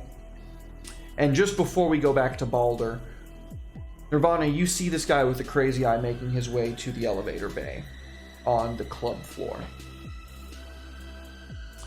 Balder, how are you approaching this situation? He is going to try and walk around and see if he can't spot Kelsbane somewhere. And if he sees him, he will walk over, cane tapping along and everything, and give that kind of small little wave like, He sees you and kind of like looks like he might almost recognize you from somewhere, and then kind of thinks better of it and just kind of like gives you a half-hearted wave before going back to talking to the myriad of his harem of himbos and bimbos. Balder is going to try and take a seat somewhere. Are there like little tables and stuff like that somewhere, you know? So they're sitting like in a hot tub right now. There would be probably some like wooden area around it to kind of like just sit in the heat for when you wanted to not be sitting in the hot tub. Sure. He would sit down at one of those, look again at Kelsbane, and point at him and give a little. He looks around like, this guy's not fun. And then he looks again like, are you seriously, like with his eyes, he's giving this like, are you seriously beckoning me to come over to you right now? He's saying this with like his eyes. He's just sitting there, lighting up the little pipe, and he gives just enough of a little smirk to be like, yeah. All right. He shows all the confidence in the world. So, let's have you make your roll. And then when we start to get to what that's going to lead to, I want to come back to Nirvana. So let's go ahead and... What roll would you like to make for that? I mean, I could see... I'm trying to influence. I'm trying to be, you know, like, hey, come on. You know you want to. You're intrigued. So... I'm gonna give that a shot. I'm not gonna add anything to it. I'm just gonna hope. You know, we've had too many sixes. It's time for things to get hairy. Partial success. Thanks. So he finishes his champagne flute, sets it just like into the water without really much thought, and you can hear the like sloshing of it rolling off of his body as he gets out. And once he gets from below the waist out, you can see that he has these thick, matted, hairy, furry legs that go down into these cloven hooves, this long, forked, spiked tail. And he's got battle scars over these gams. Maybe not like... He's not like by any means a creature from Doom. He looks like a very exquisitely handsome man from the waist up, but he's seen some action. And as he is starting to like approach you, he kind of scoffs. Well, what is it that you want? And Jihan, Nirvana, you are tracing the elevator down, and you get a sinking feeling in your gut that shit's just about to go sideways. You are hanging upside down, suspended, watching this room. Last we checked with you, have you moved from there, or are you still there? I'll probably drop down and make my way to the elevator too. I'll let them know on the comms we got company. Okay, you're gonna be pretty far behind this guy. There's gonna be a good while for you to get inside through the crowd and over to the elevator bay, unless you do something really clever to kind of circumvent that. Nirvana, what are you thinking? I do have my jumping legs. Could I go across the supporting beams? Is there supporting beams that I can go across? So I can drop closer to the elevator? Okay, sure. Are you going in guns blazing, or are you trying to stay stealthy? Stay stealthy.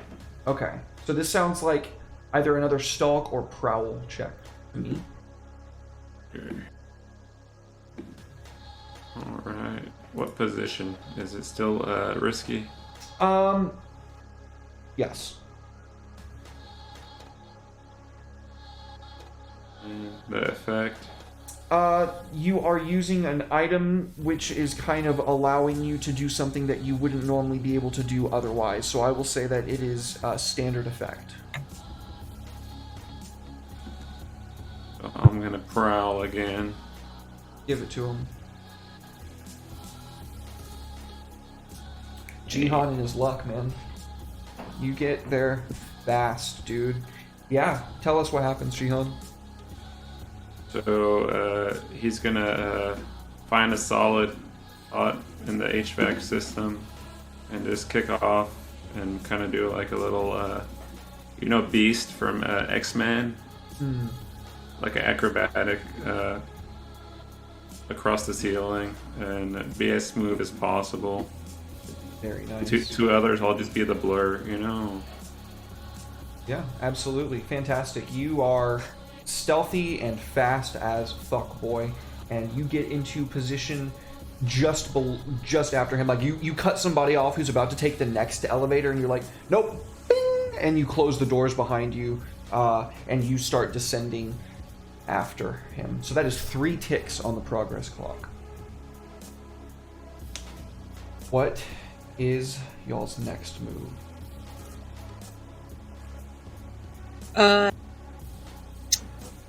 Whenever Balder actually made contact with Mr. Bane, my communication to the squad is contraband extraction contract marked, setting visual now.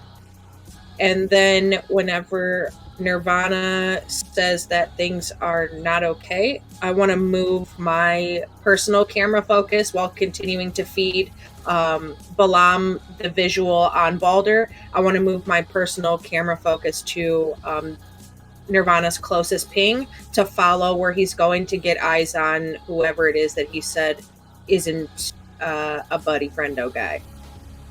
Awesome. Yeah, go ahead. What do you think? That'd be engineering? Engineer, interfacing? one of the two, whichever one you want.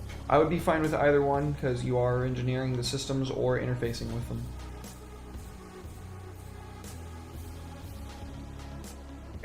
Oh shit, I did not set my thing, but that's not very good anyway.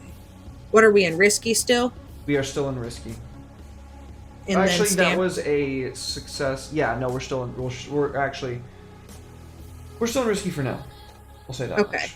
And then standard. Yeah. Alright. I'm trying to think I did not mean to push that first one. Do I want to push? Yeah, I'm going to. Fuck it. This might as well sitting in here. I'm gonna do that. And it didn't even add it anyways. I hate this no I'm bonus sorry. dice. Don't know. I don't know. But it's not good anyway. Okay, Should've so that is not good. no, that is a failure. Okay, so here's what happens. Wait a minute. Question. What's up? Above the table. Mm-hmm. I think you mentioned something about a reroll the other day. Oh yeah, if you come in costume, you get a reroll. That's true. Can I cash that bitch in right now? You can. Let's fucking go, Hooli. You can. I can. Fuck yes, I'm doing Oh that. my goodness. Okay. Okay. All right. Now, let's see. Right click for that bonus die. There you go. A partial success. That's better than a fucking failure. Significantly better. So you're tracking this movement, keeping an eye on the not friend. You see the elevator doors open up. The security forces that he's with is 4 of these trenchcoat clad individuals.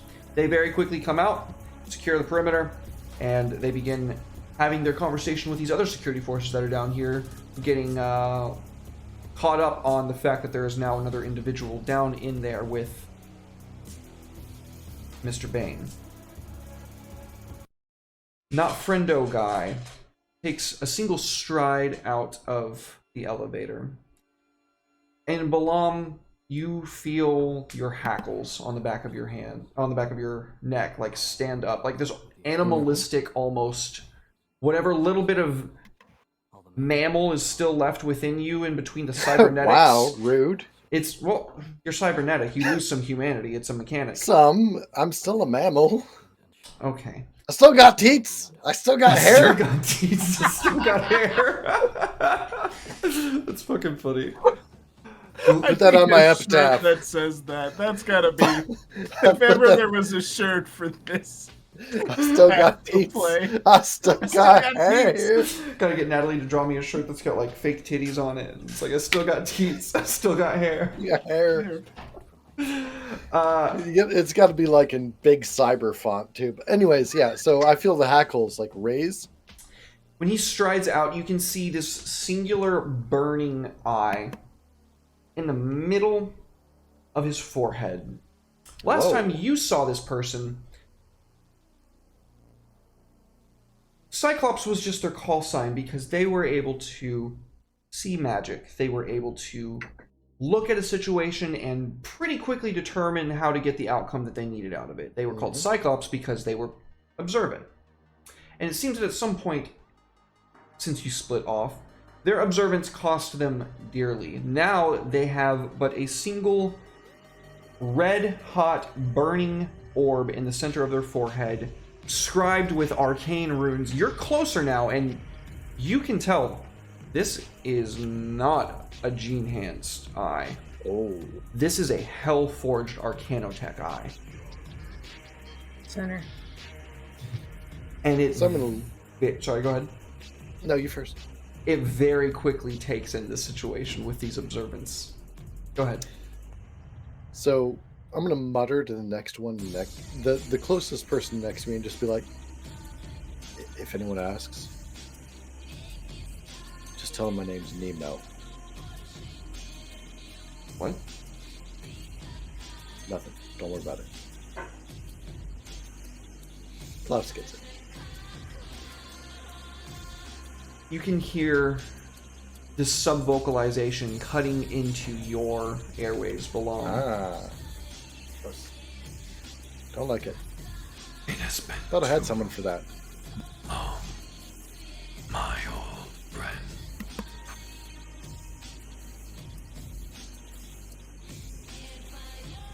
And now I'm going to add another progress clock.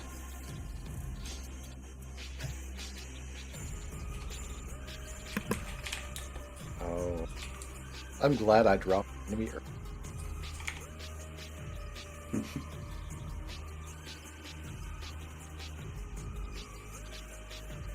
Sinner 002. Called it. I Hot fucking 2? knew it. Y'all don't pay me enough for this. Oh, shit. Okay. Well, there's another clock. We have Yeah, two I'm not progress happy. clocks that you'll need to take care of. We don't need to take care of them. They just exist. I ain't got to do shit. You can't make me. He's here for our son. No. I will not abandon my boy. I won't abandon my child. Think, Baldir, think! I need to watch that show. Oh, okay. So he rolls in and he swagger dick out. I'm gonna look at my drinks. Which one is most full? The mojito is frozen. It's harder to drink fast. I'll set it down on the Did I nearest. say mojito? table. I meant margarita. I'm sorry. That's fine. 6 half dozen. They're very different, and I'm actually personally offended. But we'll move on. Yeah, I'll slide the margarita like over on whatever side table is there, and just be like, "It has been a long time." Drink first. He strides up to the table, bow-legged kind of, Okay. and when he leans over this bar, he kind of goes down low and looks over it as if he's gazing into something long in the past. And he says, It didn't have to be this way. All you had to do was make a different choice. You can still make that choice now. I'll pause. Kind of straighten up a little bit. Look across this, like, almost penthouse level that we're at and go, "You're right.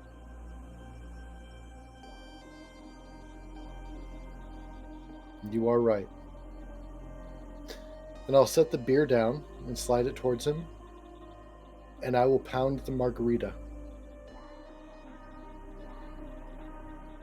it's cold. I'm really tempted to give you first level harm of brain freeze, but I'm not going to do it. Rude, but justified. I'm going to drink his milk. I'm just going to drink it up.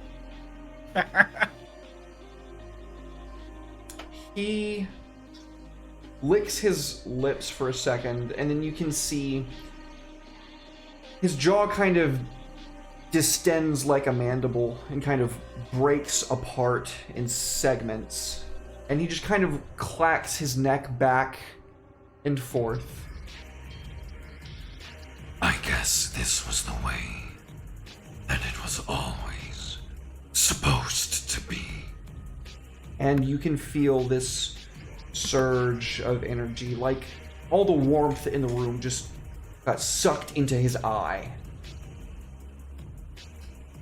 And there's this fire that starts burning at it. And in an instant, he is going to swing his head around, and a line that is more effective than the laser grid is about to sweep through this entire fucking room. Balam, what are you gonna do about it, buddy? We're not going to dodge. We're not going to duck. We're not going to dive. We're going to move in. Cyclops has always been about talk and thinking things through. Balam has always existed in the moment. I'm going to grab that guy by the jaw and force his head straight the fuck up. And as I do so, I will say, yeah, we should have seen that one coming. I think a fight roll sounds fair for that one. I'm about it. Let me see what I got.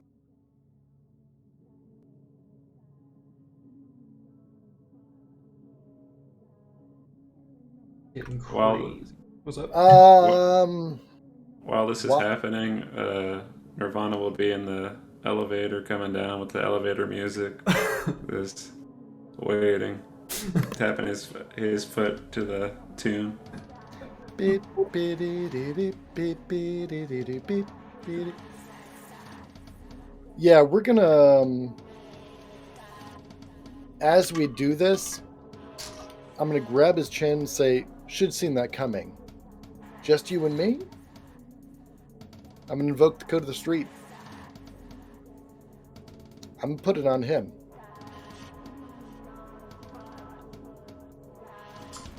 This laser beam goes clean through the bodies of these security forces officers.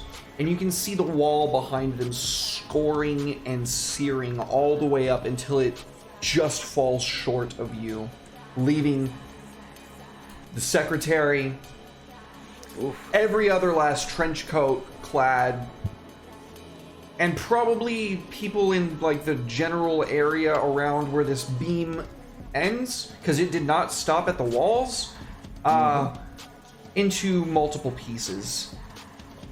And the rest of his body disjoints.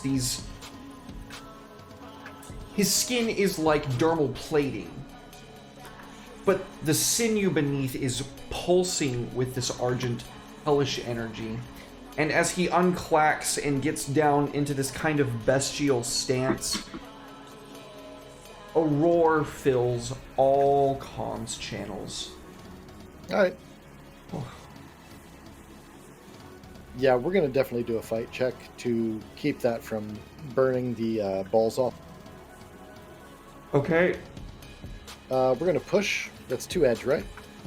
Yeah, that's 2 edge. All right. If I survive this, I get street code. Much as it is. What are we rolling? Risky, desperate, controlled? This is desperate. This is a sinner that you are facing by yourself. He is multiple tiers above you. So, limited effect?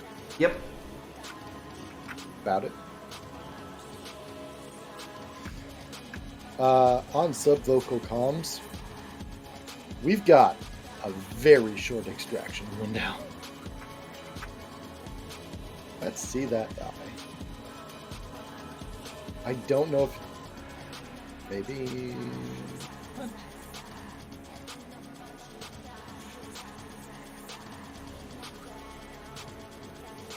Partial success. That is 2 ticks on his clock. Yeah, but what does it cost me?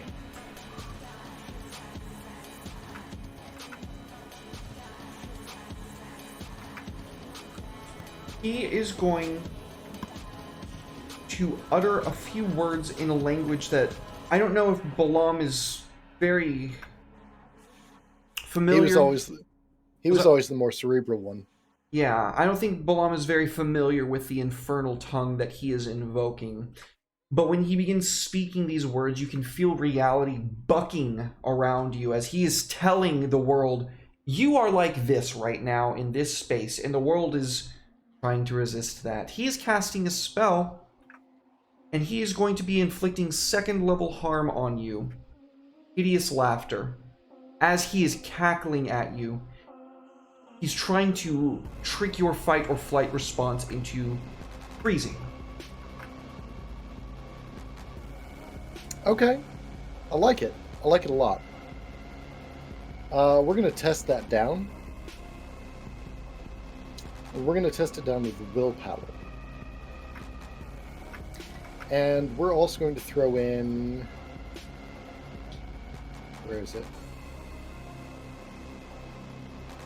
It's a 2nd level harm.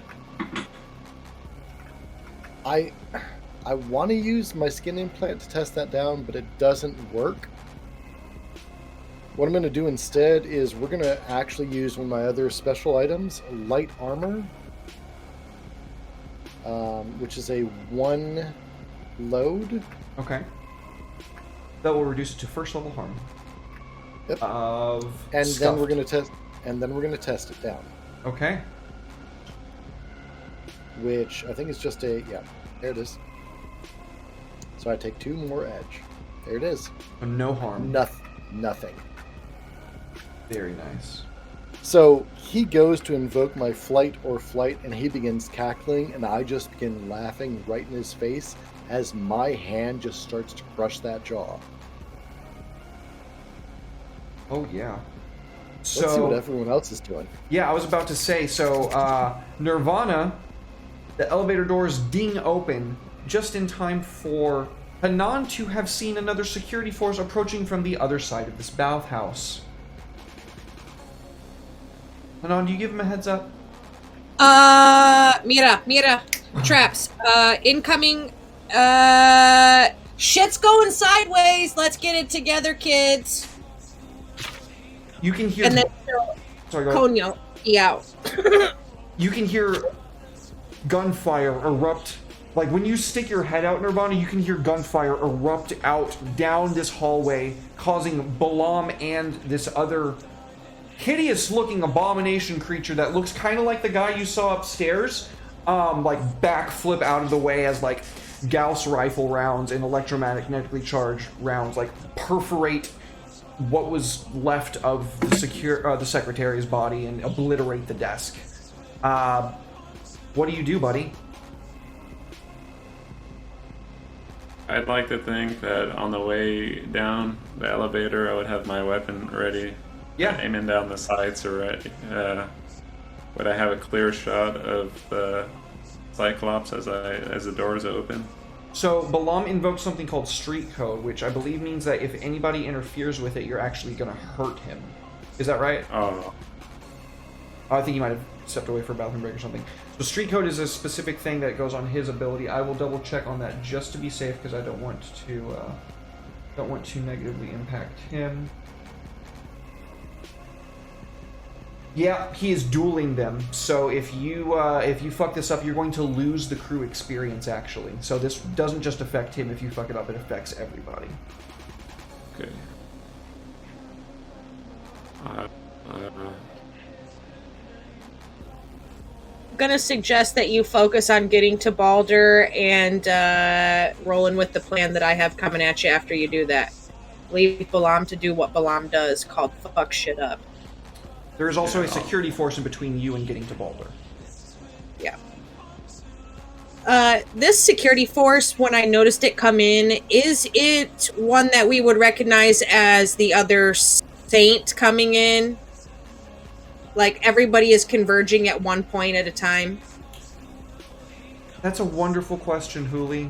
Yes, it looks exactly like that. These guys do not look at all like the trench coat clad guys down here. They look like they're wearing straight up suits of like futuristic plate mail. It's like thin and crisp, and it kind of very lightly crunches when they move, but there's like these angelic Nephilim glyphs covering it.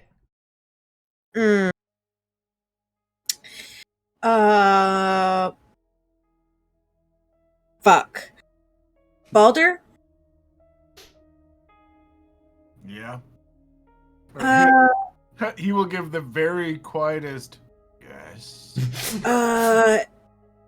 Not to tell you you're kind of on your own, but you have two enemy squadrons converging on your point at once, and one of them is Balam's ex-boyfriend, I think. I don't know. They really are hating on each other right now. And Nirvana's walking right into the G Squad, all the holies. So I'm going to see if I can route you a new way out and send you something to maybe put your friend to sleep, and we're going to get you and him out, and we're going to come back for the boys. Okay? Give me a sec with him. Okay. Nirvana, we're still at you, buddy. Oh, okay. I didn't want to skip over my boy here. You got a security force in between you and whatever it is that you're trying to get to next. So I need to know how you're going to deal with that before we move forward. Then we'll go to Balder. Let me inspect the room. Can I survey? You're in an See if elevator, like in an elevator bay. Alright, so I go through the door and I look at my surroundings. So there See is if a there's any- security force down the hall that when you arrived down the elevator and you stuck your head out the door, they started opening fire. Okay, so is there anything I can like use to barricade, like something hanging from the ceiling or In an something to Elevator, hinder you're gonna have to their- get pretty creative.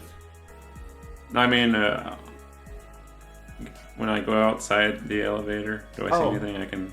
Yeah, there'd be shoot like down, art or but- something on the ceiling, sure. All right, I'm gonna try to blockade with a well-placed shot. Maybe I can knock with something down Very to nice. give Balam a shield while he fights his old friend. Very nice. Fantastic. Go ahead, dude. What are you gonna do for that? We just got donuts, and it was I'm gonna talk to Nancy. I'm gonna say, where should I shoot? Who? Oh, your burb? No, my weapon is a smart Oh, weapon. I forgot about that. so- Oh, you're right. I forgot about that. Yeah, that hasn't come up yet. Yeah. Calculating proper trajectory: 67.5 degrees north by northwest. You're the best. And then I take my shot. Ooh, I love it when you fire me like that. Please tell me comms are open for that, right? I'll roll a fortune roll. Yeah, absolutely. Yeah, she says that over comms. She actually hacks into your comms to say that. Nancy does. Oh, God, that's great. I love it. So my position is Risky. desperate. No, it's risky. You are in risky. Balam would be in desperate. No, you're walking out into the field of fire. You're absolutely in a desperate position right now. All right, and the effect would be great. You are using your special weapon that is part of your thing, so yes, it would be taking it from standard to great. So I'm gonna do that. I'm gonna push myself, and I'm gonna do that Rainbow Six thing where you can like lean around the corner of the elevator and take my Nice. shot. Nice. I like that thing. So, that's a stock roll, right? Is that the hunting? Yeah, I guess I would say that because you're not exactly fighting by fighting, you're like using your environment. So yeah, I guess I could see how that would be a stealth roll. I'm doing.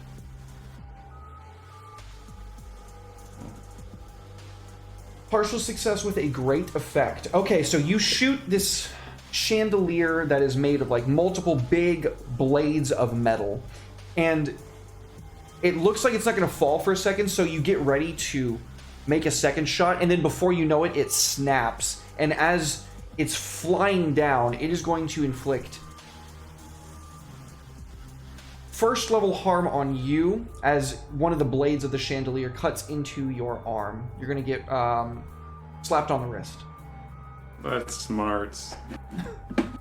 Not the rest. The good news is that when it rips down, it actually takes part of the ceiling with it, which blocks this entire wing off from those other security forces for now, until they get creative on their end. There's a whole bunch of rubble in between the two of you. Or three Let's of go. you. Alder.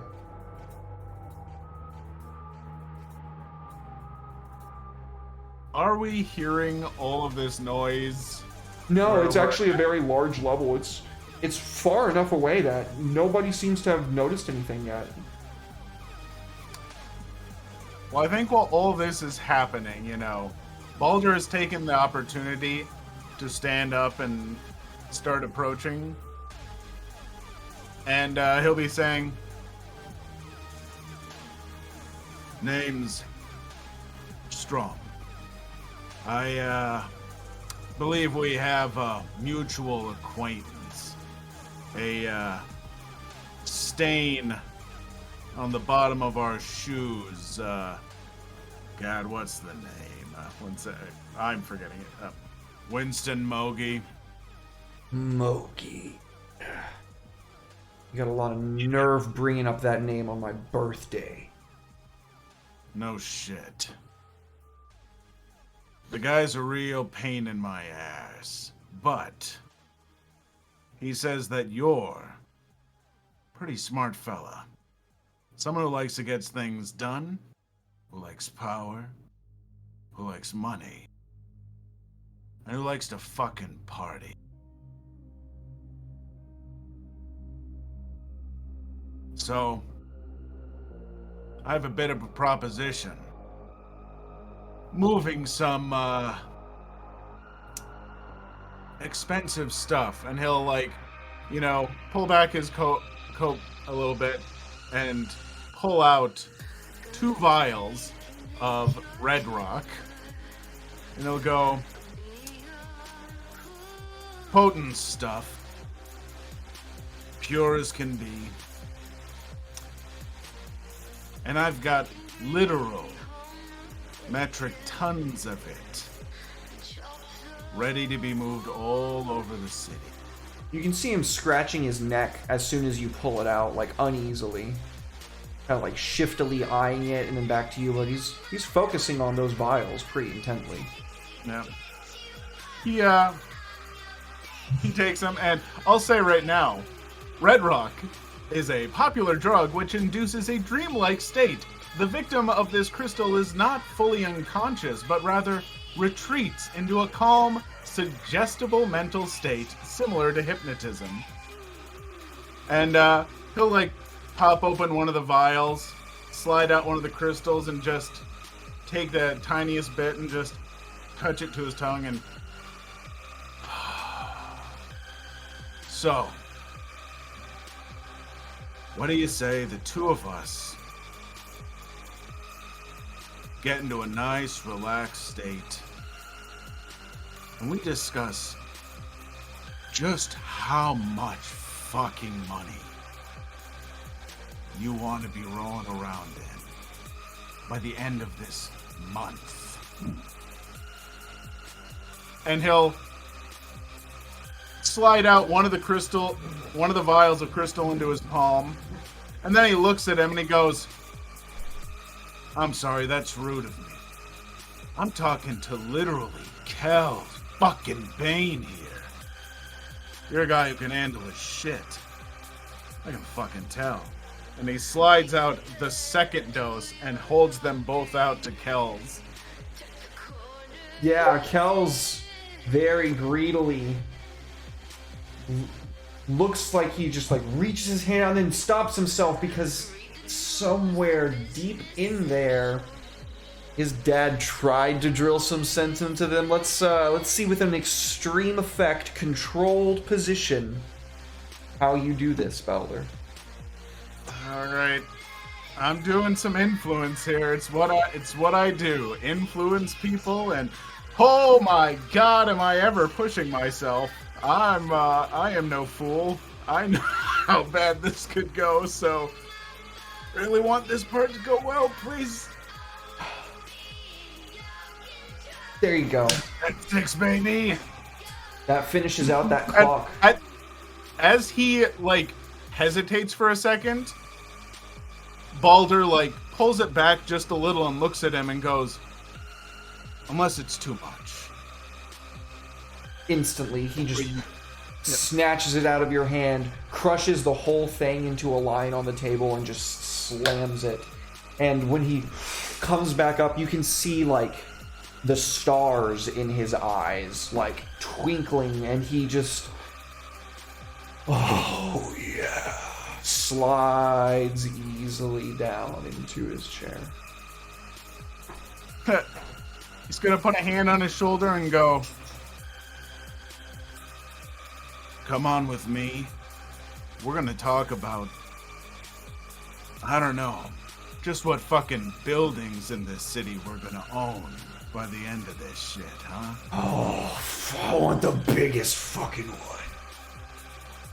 He will slowly start guiding him out, and he'll look back at the rest of his little party, give him that kind of, party grin and everything, and be like, don't wait up for us. We're fucking painting this city red. Yeah, woo, woo, woo, woo, woo, Gallus, Gallus, Gallus, bang, bang, bang, bang. As he's walking, he will oh so quietly to his little subdermal and his new hypnotized friend. He's just like, I need an out now. Please. You. Sorry, go ahead. Go ahead, Non. I will do my best.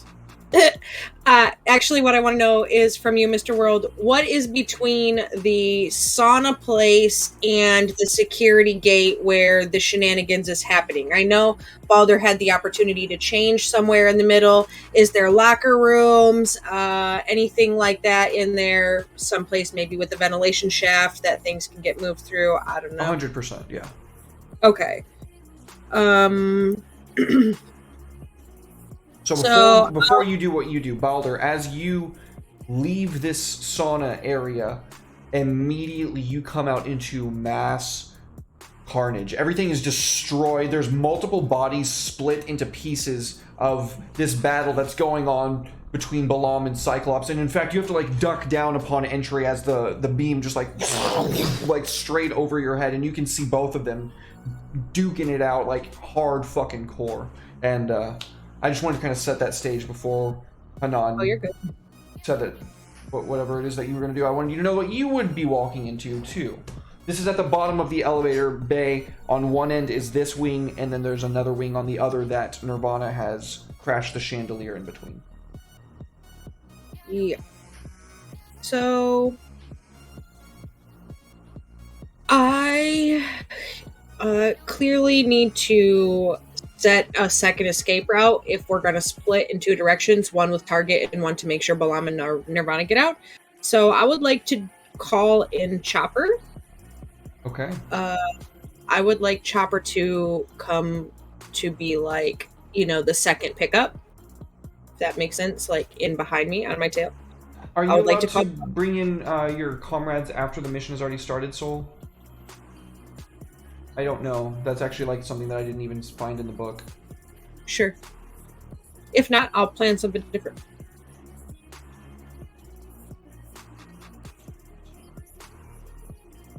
Yeah, so yes, Okay. it's treated a lot like equipment. You say, here's the situation. Player offers up, I've got this ally that I can add. There may be costs involved. So, like bringing an ally into an active shooting field, there may be a quid pro quo, there may be like a Nuyen cost, something like that. And that's generally left in the hands of the GM. But yeah, you can absolutely bring in allies later. That's kind of what they're there for. Okay, I thought that you had to declare at the beginning if you were bringing them or not. I did not understand. No, that's only with the engagement roll. Got it. Yeah, because they mechanically allies affect one roll. So, yeah. Then there you go, Hanan, there's your answer. Yeah, you can absolutely bring. Okay. So I want to call Chopper for a second evac. I want to move the VTOL. After finding, I've got the security system already open. I'm looking to find a different way out, and I'm looking to get either Balder up or down where I can move and pull him out on another floor as quick as possible. So I want to use my ace to finesse my VTOL into whichever position is better, because I know it's not going to be typical perfect landing stuff. It's going to be a high stakes flying maneuver. Yeah. So ace gives me finesse on vehicle takeoff. I gain potency when making a difficult maneuver. I don't know what the hell that means, so explain it to Increased me. effect. Okay. All right. So with that being said, I will be rolling finesse for that. Okay. Sending the new route through, mapping and stuff as I'm moving. I will use an edge for that. So that puts me at what? 1 bonus dice for chopper, 1 for is it 1 for my special ability? That's already Okay. yeah, so yes, that would also give you bonus die. Yeah. Okay, 1 for my special ability. And then Or no, that would give you an effect is what it says it gives you. That Effect, would increase the okay. effect. Yeah. so bonus dice for chopper, and then using an item is my personal vehicle. What is that going to count as? That would be, I believe, being in tune with your vehicle would make that you more likely to succeed. So bonus die. Okay. So that puts me at 3, right? Or 2? 2 bonus then what's die, great effect. 2 bonus die, great effect. Sorry, noob. No, you're good. Don't worry about it. And then if I choose to push, that gives me 2 edge, right? You are Total. pushing yourself to use your ability. Pushing with edge. Okay, so click that. Okay. And then what's the position? Risky, desperate? This is a desperate position. You are coming into an active war zone, and I already kind of have a little bit of an idea of what it's going to look like upon arrival. Depending on Okay. how well you roll is going to depend on how well you get in there. So desperate situation, great effect, push, 2 bonus die, finesse. Let's see. What do we got? I got a 6. Got a 6. Yeah, absolutely. So you lurch the vehicle off the platform with an expert skill. It guides you guide it with your hand, gliding it through the air like smooth as silk. And as you are starting to scan the building in this kind of like strafing run of like, okay, what's going to be the best place for me to get in, you can see part of the interior explode outward of this building. Multiple floors. There's this violent eruption as a gas main was hit by this laser vision, and all of the steam that had been building up in these steams and saunas did not completely evacuate amply. Somebody should have paid more attention to that. That's why we have unions. God damn it. Bezos busting our unions again. The explosion and concussive force is by far and away large enough for you to finagle your vehicle into with your expert skill. And 2 floors above where the action is going on between Balaam and Cyclops, you are landing this craft with a very, like, not even like, you know how whenever you feel like a good driver because you hit the brakes and you don't feel it like jerk to a stop? That's how you feel right now, pulling this VTOL in down onto the top, that smooth. All right. And when I land, when I slide in, what I'm going to say is, talk to me, Goose. Where you at? Nice. Oh yeah. Actually, that's for Balder. But not really Goose, but still. You know, dramatic effect. I mean, if she's landing in there, that is pretty close to me, right? I can basically... Yeah, there's like wrecked shit all above you now. All you would really need is just a means to get up 2 floors now.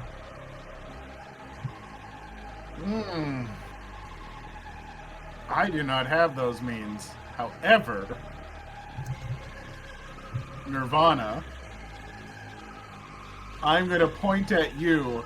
I've got my hand kind of holding the back collar, or, you know, holding onto the shoulder of this guy.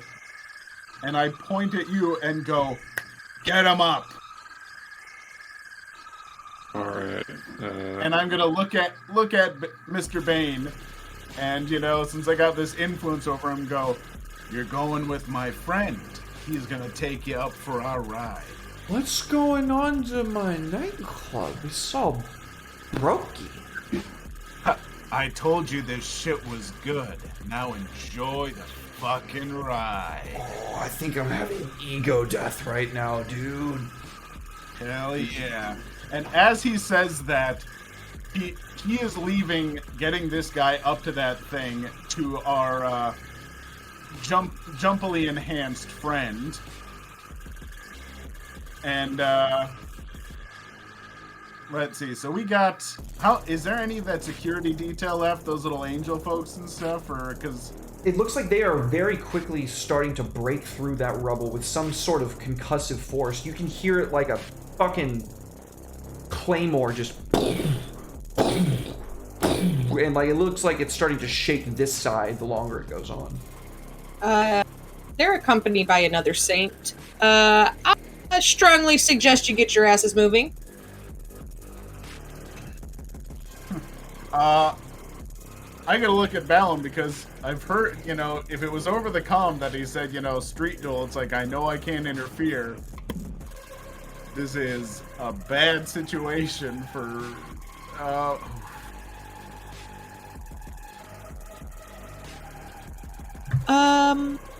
Mr. World, how does lending your items to somebody work? You can do Because it. I know Nirvana carries his climbing kit and also his subterfuge kit. Mhm. Could he possibly pass rope to Balder as he jumps up and Balder could jump, Balder could get up and out too? So I would have 2 of the 3 of them. Yeah. Just a suggestion, friends, because I know Balder said he didn't have anything because he traveled light. Yep, I don't, because I think, the climbing gear is 2, and I've already used up 2 of my 3 loads, so... Yeah, you can do that. So, yeah, Nirvana will do just that and make his way over before the reinforcements, that they make it through. And he'll take the old man and say, "Hey, other old man, I got this kit for you."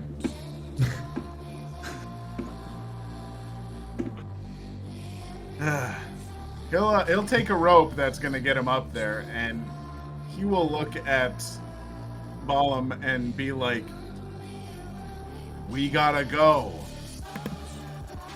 Get the target out. That's my job. Go. He'll go. You can't interfere. I'll flash over my shoulder just the pearliest whites and say, "I'll see you outside." You know what?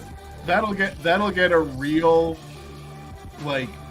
genuine smile out of Balder, and he will climb and make his way up to get the hell out of here. Yeah, you use this auto rope that Hanan hitches to the interior, and it just starts scaling you up on it with your package in tow. I need to know what you guys are going to do for the extraction roll, because I know Balam's going to have a series of rolls in front of him in just a moment. So this is off the record, okay? So Off the record. So can we affect the fight without breaking the code? No, Can we not in any No. way, shape, or form. That will seriously piss me off. You can. It will seriously piss me off. Let's don't do that. this? Let's say we destroyed the building, so there's nowhere where to fight. So, the concept is, right, each of us is a top tier operative, and we happen to be functioning in a team together. So, Balam full well knows what is entailed in his job as a saint, and Balam full well knows that this was a risky business job, and that if his ass is left behind, that he can tuck and roll into Chopper's vehicle on the way out. So, I think just letting him handle business while we move our target is the smarter option in this case. All my love to Balam. I got comms open. I'm going to be here to come back to get you, but fuck shit up. We got to go.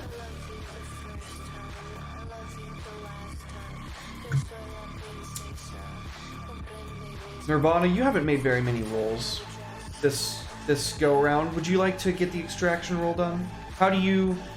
What do you do to cover the extraction of you, Hanan, and Balder? So I've got some demolition tools, so I'm gonna use them. Okay. Because we're explosive, we might have to change our name to Demolition Crew or something. 'Cause, Los Lobos is pretty good. Yeah, Los Lobos is cash money. True. I didn't even come up with that. So, I'm gonna find some weak points in the structure and kind of use the little cascading effect of explosives to like try to bury the Saints on the other side. Even though we're on the same side, but they're not. We're not. It's just business, nothing personal, you know. Yeah, no, totally. It's all's fair Yeah. in love and war, I guess. Yeah. And if Because you- they're shooting at us. They're shooting at us. They don't know who you are right now. They just know that they're walking into a fucking place that they're expecting is full of bad guys. Yeah. So I go ahead and do that. Do I roll for that? I feel like a survey makes sense there. You said you're looking for specific weak points in the building. Okay. So I'm gonna push myself for that one. Okay. That's kind of important. So is there a desperate or risky? You are in a risky position at this point. Are you still in desperate? Let's see, what was the last one? The last one was a 6, so I will say that puts you in a risky position instead of desperate. And is it great or Yeah, it would be to extreme? great effect. That way they can have an honest one-on-one, you know, and nothing left out. Okay. No what ifs, you know. Oh, correct. A partial success. Okay. You set the demolition charges, you set the timer, and as you pile into the vehicle and you very quickly, all 4 of you, you have the package in tow, egress from this building, the timer goes off. Just as Balaam and Cyclops are squaring down from one another, after all this carnage, I imagine Balaam probably like gave him a really sturdy punch across the face to cover for you guys to get out and him to not laser eye you guys, and he just recovered from that. And he's standing up and you can hear all the bones and segments clacking and kind of flexioning. He snaps these mandibles. I always knew it would come down to this. You never had the heart to make the right choices. And just as he's about to like full on just blast you, there's an explosion that tears across the side, sending you both flying across and rubble crumpling down.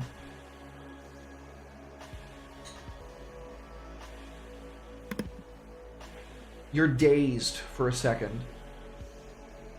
And on this first action, because of that partial success, I'll say that you have 1 die working against you. That's fine. What do you do, buddy? Battered, bleeding just a little bit, scuffed up, cyber skin, showing a little bit of that roughness that human skin doesn't. Balaam will pop up on 3 limbs, reach into his pocket, grab something, slap a patch to his skin, and just look at Cyclops and say, "Yeah, you were always the one that thought things through. I'm the one that delivered." Subvocally, to Nirvana, K10 is in play. You're on cleanup. Count it down. I take Kamikaze. Oh no. And I'm just going to put it right to him. You were the thinker, I was the doer. Do you want to stay in this fucking skyscraper with me?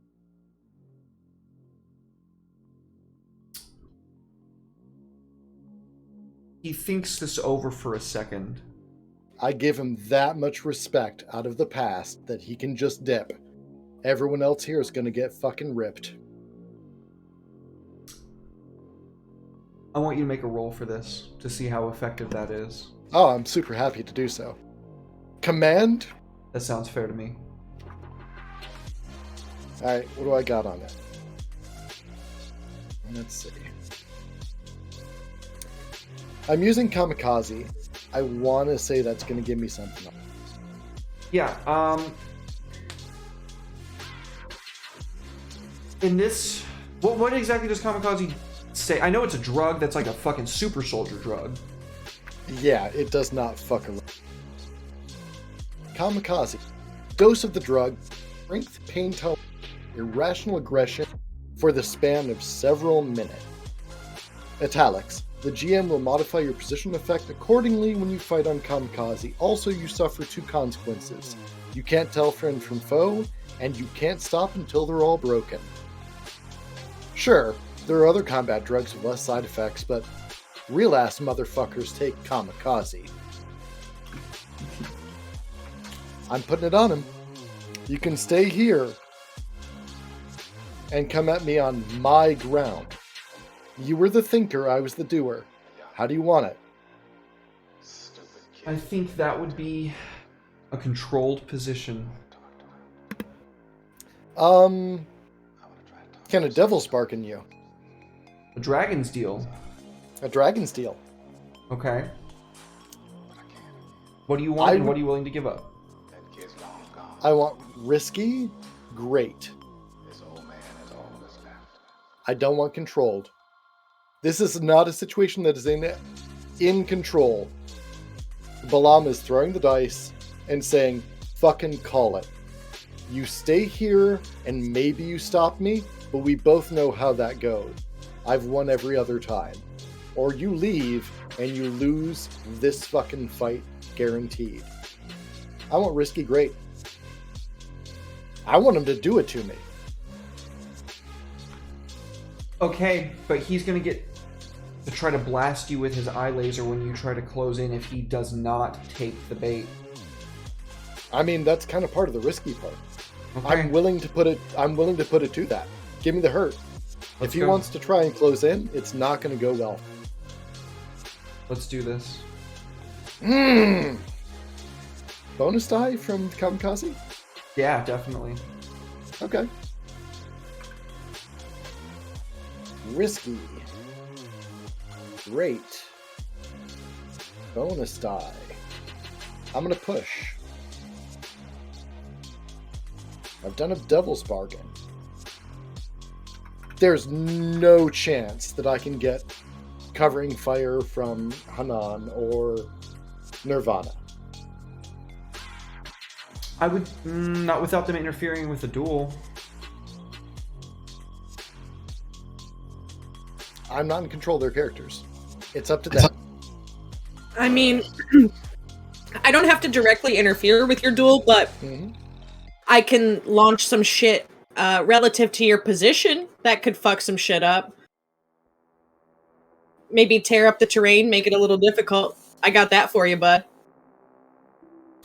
Causing more damage to the building. I said that Gion could cause damage to the building and didn't count, so I set a precedent and I gotta abide by it.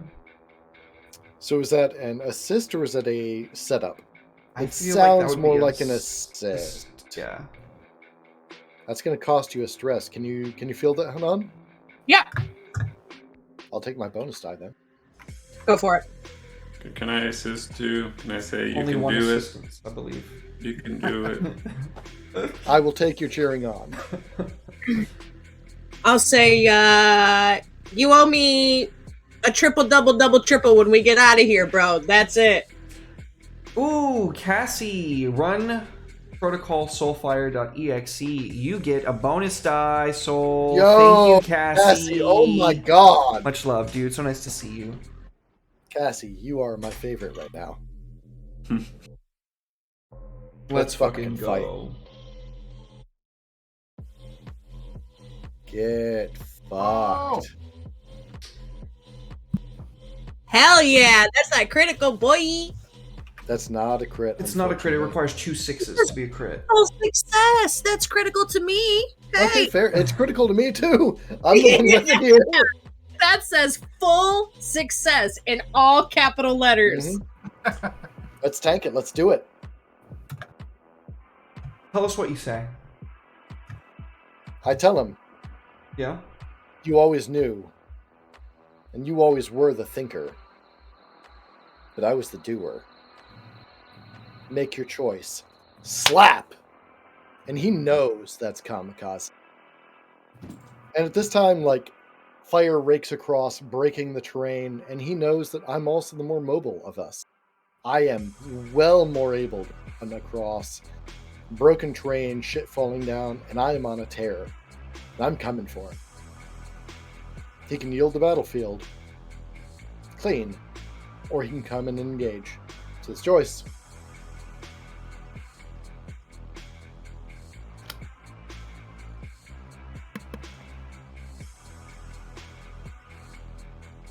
Sinner 002 begins to levitate off the ground to a height of about 10 feet. You have taken my ward. There is no exit for me. And he's going to blast you. That's going to be fatal harm. That's going to be coming 4? at you with 4th level harm. You have Kamikaze, so I will say that that will reduce it to 3rd level harm. The only thing that will Alright. keep you alive is this drug saying, like, hey, buddy, I know that you're split in two, but, like, I need you to just keep fighting for just a second longer. Is it armor piercing?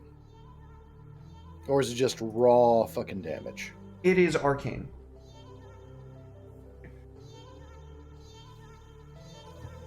That means it's not affected by armor piercing. It's raw. It just goes straight through. Okay, so it is armor piercing damage. I guess for intents and purposes, yes. As far as I understand it, yes. Yeah, because I've got bulletproof skin, so if it's not explicitly armor piercing, then I'm gonna roll it. All right, cool. 3.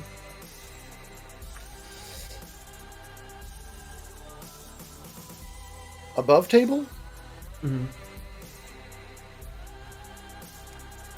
I'm gonna tank the harm, and he's gonna tank my harm. Okay. Right? Yeah. Because I mean, all you can do is give me consequences, and I'm telling him this is fucking dish up and eat. So we're just gonna do it. All right. I don't know what harm I do with Kamikaze when I get to, but I'm gonna run through that beam and just fucking rip him in half. Yeah. The ground Oh. is erupting around you. The concrete exploding from the weapon's fire from Hanan. As it's literally crumbling up your feet, you can feel yourself digging into it and launching yourself up and over.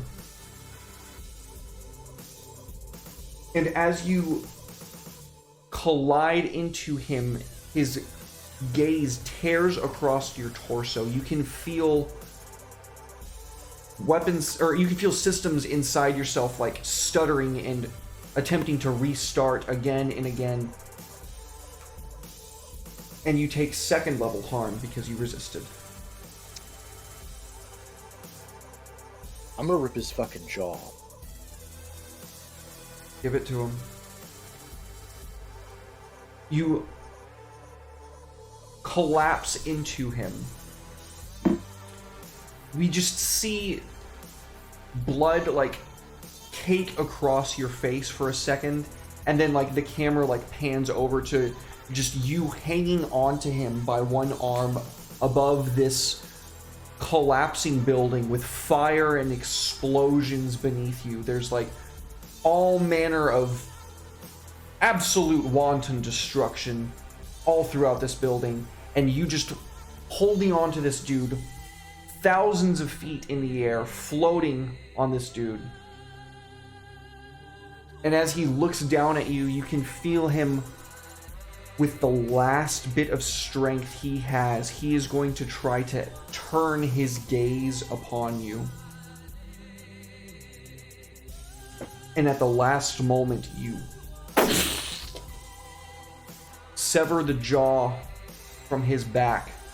Or, excuse me, from his skull. I don't know why I said the back. I mean, it's weird. I'm not above that. That's fine. That's fair. And he screams this infernal fury. These black flames wash over him. And as he starts fading into wherever the fuck it is whoever owns his soul is taking him, he is cursing you by your first name. All right. Fair. and you begin to fall. Yeah, I'm kicking out of the building. Kicking everything here, trying for whatever I want out. Like, I told them, I'll see you outside. Like, I'm fulfilling that promise. Give us a roll to get yourself out of the situation, Balam.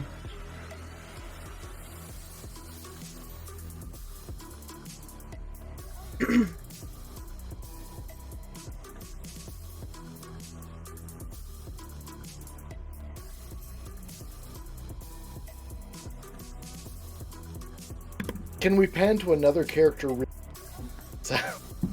Sure. You folks are inside the VTOL. What's going on?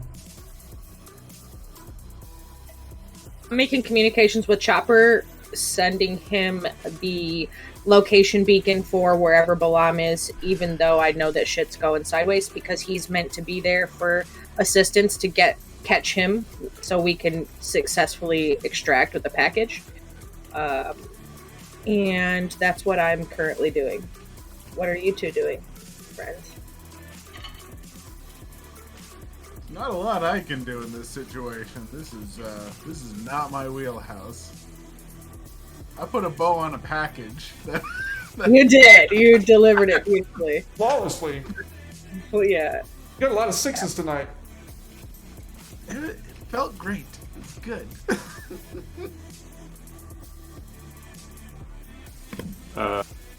Nirvana is just gonna be rooting for Balam, knowing he can do it. Thoughts and prayers. Thoughts and prayers. I've got climbing gear. You should So- have the assistance from Chopper, too. So as I'm rolling out of this collapsing, burning building, I'm snapping the 5-point harness and I'm casting up this coil of rope. I can't see. I am broken and bleeding, and I am pissed off and angry, and I'm going to beat to death anything that gets within my reach. But I know that if I do not have this tether somewhere, I'm going to die. So I just full force throw the rope up. I'm hoping it gets caught by something somewhere, a drone, a cable winch, I don't care. Maybe it gets caught on an exposed beam. But I'm going to be dangling on the end of it, mad as hell. And that's what I got. You throw. Think this is like a... what's a skill here?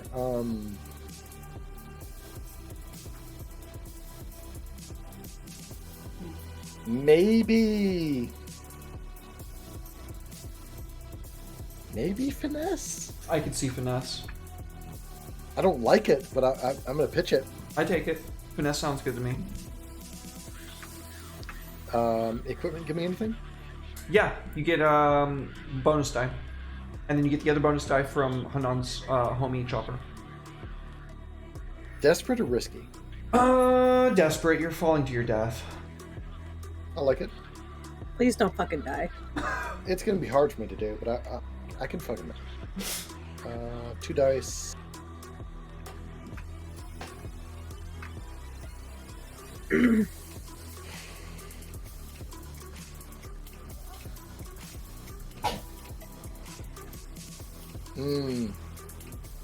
Can I give him a bonus die with maybe shooting some debris that's about to fall on him or something? Technically, you could do an assistance roll at this point to give him a bonus die, yeah. If I'm Would not that be a mistaken. setup? Would that be a setup or an assist? It sounds more like an assist, Yeah. where he takes a stress and just gives me the die. I could see maybe a setup a different way. What do you think? I like the Could work. assist. I can burn my dead eye to make it happen. Oh, Okay. I'm good with that. So you push yourself instead, you take 2 stress. Yeah.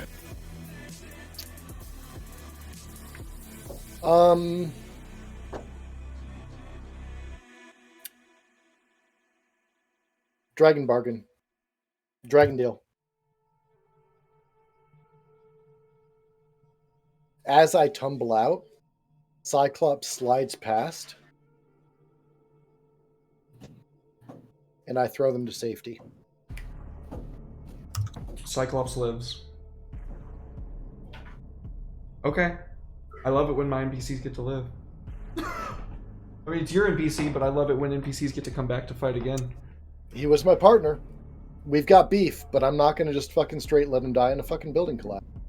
You got yourself a goddamn deal. Take that die. Oh, it doesn't go above that. So effect, I guess, would be great. Yep. Oh no. Of all the dice, why have you betrayed me?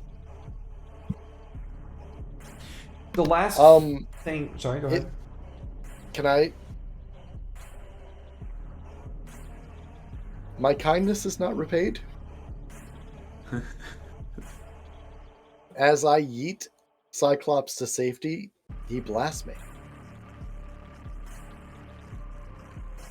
I'll take a level 3 harm on that. Betrayed. I like that a lot. Yeah, I get he's the too capture. far gone. I get the capture, I get the transfer, I get yeeted, but I still get burned. Good? He cuts off one of your arms. You're gonna need to get that replaced. God damn! Okay. I didn't sign up for that, but I like it. Let's take that level 3 harm. I'm not even going to test it down. We're just gonna roll with that one. This is a lethal beam. Fuck you, Derek. You see, as you throw this rope out, you see... Oh, fuck. It's not going to anything. And then you see your arm get sheared straight through and severed. And as you just kind of instinctively reach up with the other one to grab the rope, knowing it doesn't matter, I'm gonna die anyway, you feel a hook. You feel it cinch onto something, and it instantly pulls you hundreds of feet forward and out of the way. There's this ramjet that Chopper is strapped to with all these dorsal fins that he's basically like flying a missile. And he just caught you on the end with a hook that he's rigged to it for a specific situation exactly like this. If you've ever seen a C-130 doing a hot grab, that's effectively what he does as he Not a big pulls you fan of away it, but we'll roll with it. at Mach speed. And we're gonna go into our break, folks. Don't go too far. We got a little bit of shit to get to when we get back with more Saints and Sinners.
Welcome back, everybody. Welcome back. Thank you all so much for your patience and waiting. And thank you so much for being here. We surely do appreciate it. You guys are truly amazing. It really means a lot to us. It really means a lot to me. I know my fellow players love having an audience too. That's why we all like to do actual plays.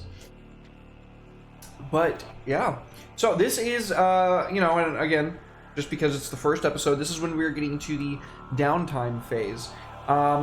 So let's kind of have a scene. Probably once Balder, Nirvana, and Hanan have kind of made their way back, probably a good ways ahead of Balam and Chopper. You guys kind of, I don't know, wherever you might be posted up, like right after you got back and kind of decompressing from the mission, you can hear Balam making his way into the interior of your stronghold. We gotta go to Puyallup first. I to assume that drop was already him. kind of taken care of. Okay, yeah. So I just didn't know if that was going to affect. But, yeah. So, waiting impatiently on Balam to get back before starting anything, really. You know, making sure the homies all get home before we go on about our life. So when you, when the old subway door opens up, you can hear Chopper boasting loudly, like, yeah, you know, I don't think just anybody could pilot a ramjet engine like that. You know, those things aren't really that maneuverable. It's basically like firing a rocket and just holding on for dear life. But I did it, and, you know what they say. He doesn't really wait for anybody to finish a sentence either. He just kind of, like, makes his way back over to the VTOL to start his duties. Fair. So I haven't gotten any like medical at this point. Correct. Fantastic. We're gonna say it's the dominant arm, so the left arm is gone. Probably the mid bicep, and it's just a severed stump, synthetic skin, like very thickly corrugated around it, tourniqueted off. Balam will stagger in, and we're in a rusted out subway like tram. I'm probably not in a good position to make any sort of demands or considerations. I was gonna faceplant into a bunk and hope someone rescues my ass. Balder's gonna walk over to you, kneel down, as he's like, you know, trying to like gather together whatever medical supplies he can try and help with. The good as news is who's authorized. He's giving you a look over, and as he's kneeling down there and kind of checking you over and trying to, like, you know, spray some disinfectant and stuff on you, he just goes, "So, was that rough enough for you?"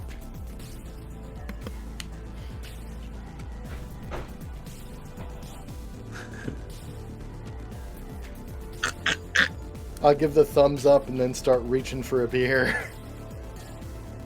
He will place the beer into your hand, Fantastic.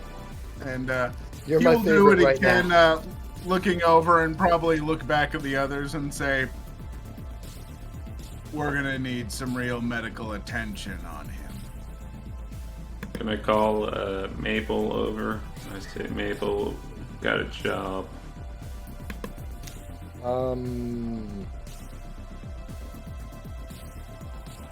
That's a ripper dock or a street dock? Street dock. Would she be able to save his life? I would say I'm so. not dying. I'm not dying. She would treat you for infection just to make sure. The necrotic skin, you know, she would excise any of the burnt ends and clean your wound, sterilize it for you. The So synth she skin is wouldn't be the problem. It would be the actual meat that was beneath. We can say she's magical, so she can counteract the ill effects of Cyclops' eye. Good point. Okay, sure. So yeah, this we'll call her like 5'9", long red hair. She's got spectacles and has these very like cheery eyes that you can tell have seen a lot of shit, but she tries to put on and get through it. She's taking great care with her hands, forming a sigil to like excise the bad bits of the wound so that there's no infernal infection from this horrific beam that sheared through your arm. And once she has done so, she tells you make sure he gets plenty of rest and water, and you know, if he starts speaking in tongues, you need to let me know. Oh no. Yeah. Oh no. My bones are haunted now because of you. Damn it. So, nix what I just said, because I just saw that red. Okay, Red said run protocol limit dot break. Red. Your arm is not missing for too much longer because there's a violently bloody eruption as a fanged claw tears through the stump. She shrieks in pain, or not pain, I'm sorry, in terror, freaking out. And I imagine that probably everybody in the vicinity is capable of smelling this like rancid, rotten scent. Well, your hand feels like it's on fire. Like you were missing it and you were getting kind of phantom pain, and then it feels like somebody just like, oh hey, my hand's back and it's also on fire and I hate this. Please God, make it stop. Yeah, I'm gonna start clawing at my hip. At your what? At my hip for a utility tool, and we're gonna get the scissors to it, or the pinchers, the fucking wire cutters, whatever I got, dude. We're getting rid of that bug. Through having your friends hold you down and Maple taking a hacksaw to just like literally hack through it. In a few moments longer, run protocol axiom.exe increases. Oh, Jesus Christ. Red! One's enough. God damn it. Oh, Red's going wild. I mean, we can go there. That's fine. Let's go. Okay. Okay. Chop off the other arm that comes out. You're gonna have a permanent stinky demon arm. Yeah. Yeah, you have a permanent stinky demon. I think that the smell subsides after a few minutes, and your synth skin has these bits of melted to them, and there's this frame of bone that's like cemented around where it joins to your flesh. Is it friendly? Great. I'm gonna take your beer away, and I'm going to grab. You're gonna take my beer away as my limb turns into some sort of necrotic fucking bone shit. Yeah, no, he's taking the beer away and putting a bottle of whiskey in your hand. That's the only way you could have made that better. Thank you. Yeah, we're Yes. guzzling from the fucking bar. Damn! Baldur is my favorite fucking party. Jesus! It's nice to drink yourself into oblivion when something like this happens, and you very quickly pass out due to the pain, shock, and overwhelming yourself with whiskey. How do the rest of you folks react? That's what I want to know. Yeah. It was a little too hairy-carry for me. I've been in the VTOL doing the work, cheering you on from the outside, Balam. I did my part to save your ass, and now I'm letting you ride it, buddy. Badasses have badass consequences. I looked at Maple. What do we do? What do we do? I don't know. I've never seen anything like this before. It's like somebody's rolling against us. What's going on? It's like there's some outside entity spending lots of time generating some kind of currency and then using that to influence their whims. Baldur's just lighting up a cigar, looking over him, wiping some of the blood and everything off his face, and he just takes a puff and goes, "Seen worse." She just kind of looks at you, Gabe.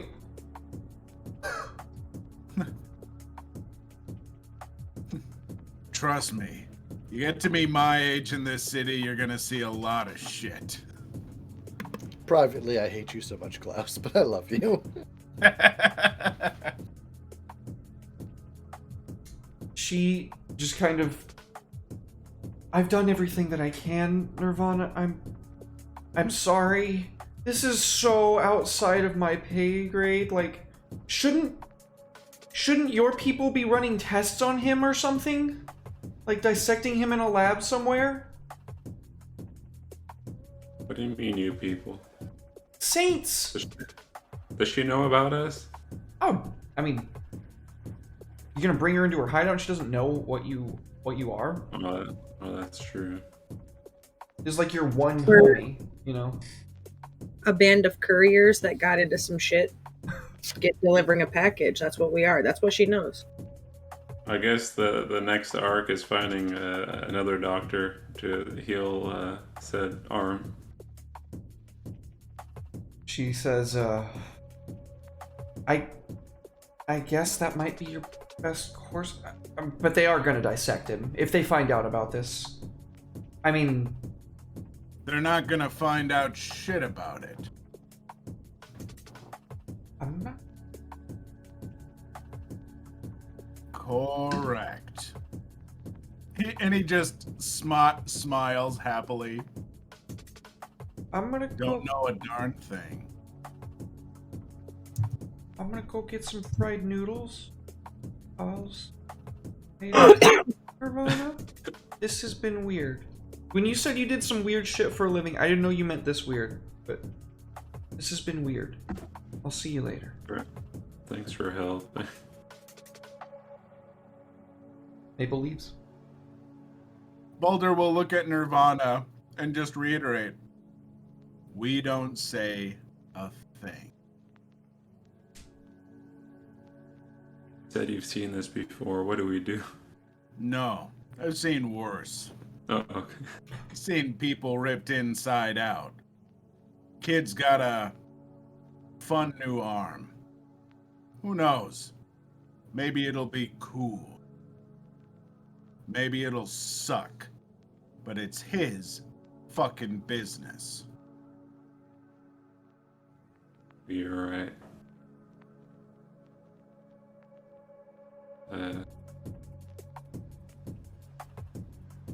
Alright, well, I think that's when we go into downtime actions, folks. Who would like to go first? First, I would like to ask, do we get paid? Yeah. You got paid big time because your employer in this scenario was the King of Hell. The problem is he's paying you so much that you can't hold on to all of it. That's fine. I can spend a shit ton of it. I'm Yeah. missing an arm. 20 new yen. What? Okay. That's 5 each, right? Yeah. Let's fucking go. Where's my cash? Where's my money? My money. Alright. So Cool. Aid to uphold the balance. Yeah. I would like to take my downtime action first. Hmm. Any objections? Nope. Nope. You can do it. I'm going to seek medical treatment with Dex, my cyberdoc. Awesome. Okay. So, where is Here's what Dex's workshop? Dex's work. They're a street dock. They're not necessarily on the up and up. They're behind a noodle shop. So I would love to have like a pan where Nirvana's dock is getting like fried noodles, and then in the back I'm getting carted in for surgery. Hell yeah. And I've had an investment in some cyber bones. I would love for that to happen. I know things are really fucked right now, and I've got a fucking Oni arm. We're gonna change the plan here a little with Balam. Right now, we're gonna remove that arm. In the future, we're gonna replace them with cybernetic. I just need to get healthy enough so that I can get more traction on the bone replacement, so that my torso can support some fucking cybernetic arm. Okay. Transferring that into mechanics, I would like to make a recovery roll for the demon limb amputation and the palliative care thereafter. And then probably for my next downtime action, we're going to try and advance the clock on some bones. And I'm just going to go without a dominant arm. It's going to suck, but I mean, this game is not pretty, and life as a saint is not clean. Yep. Kind of the way it is. It's true. All right. Go ahead and give us that die roll for the recovery. All right. Recovery roll in. Do you know the rules? I don't right offhand. I believe it is pretty standard. I don't think there's much change to it. Okay. So, what is the tier of Dex my cyberdoc? I would say he's probably he's a tier 1. Okay, cool. I've got an augmented liver, which allows me to beef up my recovery roll. I can find that real quick. Nice. I remember you taking that. Yep, I just have to find the rules for it. Does it make it through the RimWorld? Right. All right, so a vital organ, fiber.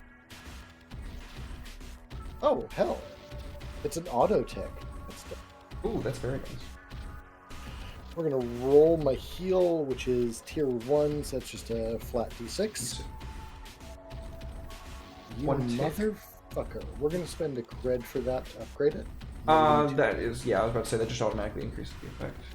Yep. So that's one of my cred burnt. I'm probably going to be in surgery for a while, chaps. Yeah, so he definitely, Chuckaboos. my dear Chuckaboos. He's gonna have to replace that whole arm with something that is going to be very basic, very simplistic, and it's not going to be any stronger than like just a regular old human arm, but it's going to look pretty clunky and ugly until you pay to get something better. Just fucking cap it. You don't even want the little forceps? Nope. All right. He caps it for you. The demon arm, he encases in ice. Like, not literal ice, but liquid nitrogen. And goes to preserve it for later.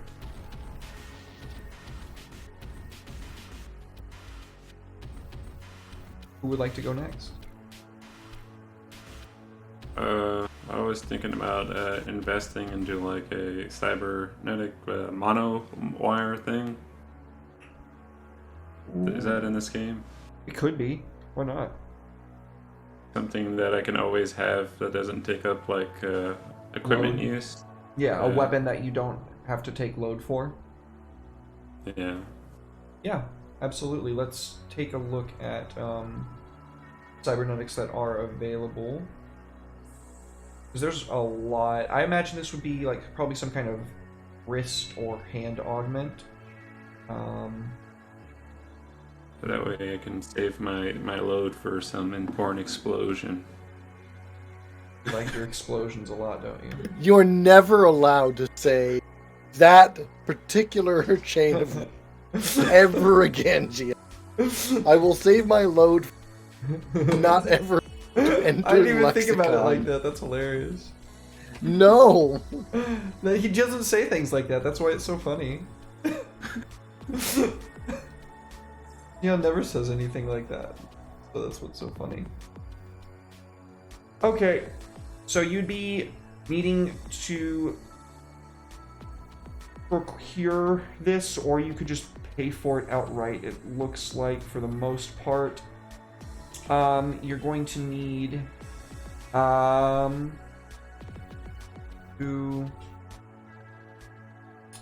you're going to need to roll for the surgery. And you're going to need to procure the implant before you even do that. That is going to be... I have like 20 new yen or something. You don't have 20 total. It wasn't 20 each, it was 5 each. But I found the thing with the You really have that many? crystal. Oh, yeah. You didn't sell that, did you? I don't know. Can I put that on my arm instead? That would be a long-term project. If you want to integrate a crystalline matrix into your cyberware.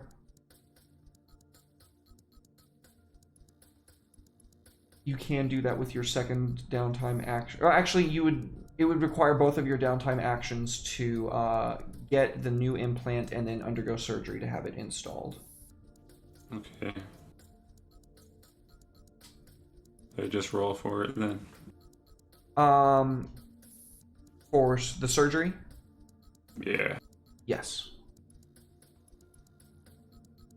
What roll is that? It would just be a flat D6 because you are going to a tier 1 medic. Oh. Oh, well, you could pay for a higher tier medic. You could go to like a higher up surgical suite, I would say. I have a T1 technician as one of my relations. Can I use that? No, you need a cyber doc. I know a guy that knows a guy. The default would be that you'd be paying the new yen for the surgery and going to a tier 1. You can pay more to go to a tier higher than. So what's the full cost of it? Both. For the, let's see here, it would be. I'm thinking that I would give it to you as a. I just saw it. Where'd it go?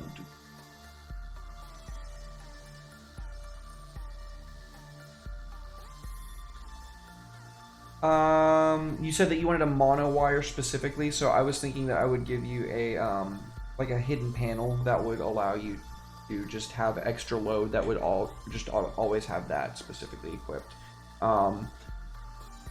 Now, depending on what tier you were attempting to obtain would make it substantially harder. You could attempt to get a higher tier, but if you fail, then you don't get anything and you need to use a second downtime action to attempt again. Or you could take a tier 1, which would just be a tier 1 item. Does anybody know if I should gamble?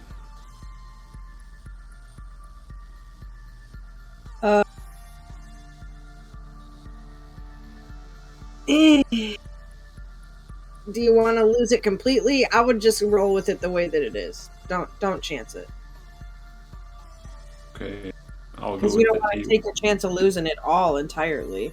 He'd just be losing a downtime action is what he'd be doing. He could pay for another one, though. Oh, fuck that. Then yeah, chance it. Alright, we chance it. LOL. Okay, what are you using? What skill are you using to get what you want here? I guess I would survey, right? Or Okay. Study. Sure. Surveyor study sounds fair to me. Alright. I'm going in. Nice. Full success. Yeah, actually, you find a tier 2 monofilament that is currently in prototype. They are looking for beta testers. And they are willing to let you opt into this for a nominal fee of 2 new yen. I guess. Okay. Wait, 2 new yen for a tier 2 item. That's way too little. We'll call it 4 new yen. Alright. I'll take it. Okay, go ahead and subtract that new yen from your amount of money. And then your surgery. Need to make the roll for that. Is that a body roll, or is that a... This would be a body roll, I believe, if I'm not mistaken. I'll double check on that. I have the book open right now. It says, when you make surgery, roll it. There's no circumstance where you can say the body roll. What's that? There are no circumstances where you can say the words body roll. Body roll. Jesus Christ, that's funny. Oh, okay, I misunderstood what it wanted for surgery. So what you just made was for the quality of the surgery and the, oh, no. Okay, I'm confusing myself here. God damn it, the way that this dude wrote this book is confusing. We've bitched about that enough, though. I don't need to bring that up. Well, we haven't bitched about it on stream. Hey, guys, this book is laid out exceptionally poorly. To jump in there, most of the Blades in the Dark books, not the Blades book, the hacks are fucking an atrocity. That's Scum and Villainy is a nightmare to read. This is worse, granted, but wow, these books are poorly lit. They are. So you did need to make that to find the quality of the implant. So now you need to roll for the quality of the surgery, and if you roll too low for the quality of surgery, then you could take a Dragon's Deal, and that's pretty much the only out it looks like it gives you, or to pay extra money. Dragon Deal or extra money, if you roll too low on the surgery. Okay. Do I have any more money? How much money do you have left? I don't know. Where's the money on my sheet? Spent a grand total of 4 so far. I should have 1. So you have 1 left. Okay. I'll pay my 1 new yen then. Doing it. Was it a body roll or? It's just a fortune roll. Just a D. Fortune. Mm-hmm. Oh no. That is a bit too low for that implant, unfortunately. You could take a Dragon's Deal. Oh, okay. I'll Oh, take yeah. the Dragon Seal. And if I fail, let's see. I grow a demon hand. Let's go. No, that's not necessarily fitting. How about I think if I have something that's a little bit fitting, and you tell me if you like it. There's still some kinks in it. It's still in beta testing, so there might be some times where it short circuits, and if you don't get a full success when you're trying to get somebody with your monofilament wire, you will take a first level of harm. The Tin Man.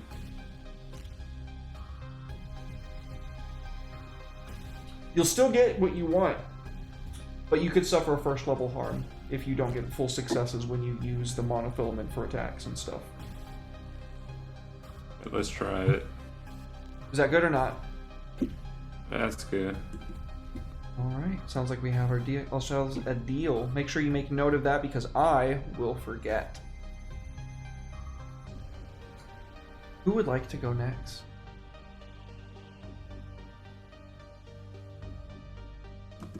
Sure.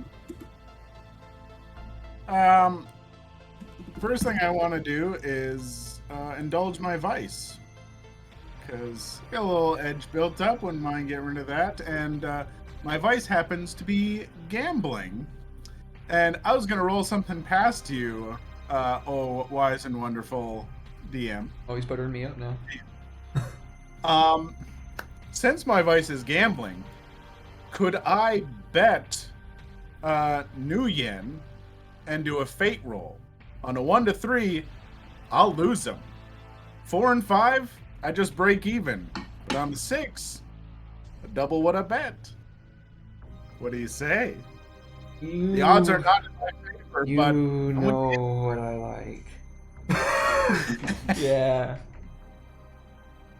Definitely.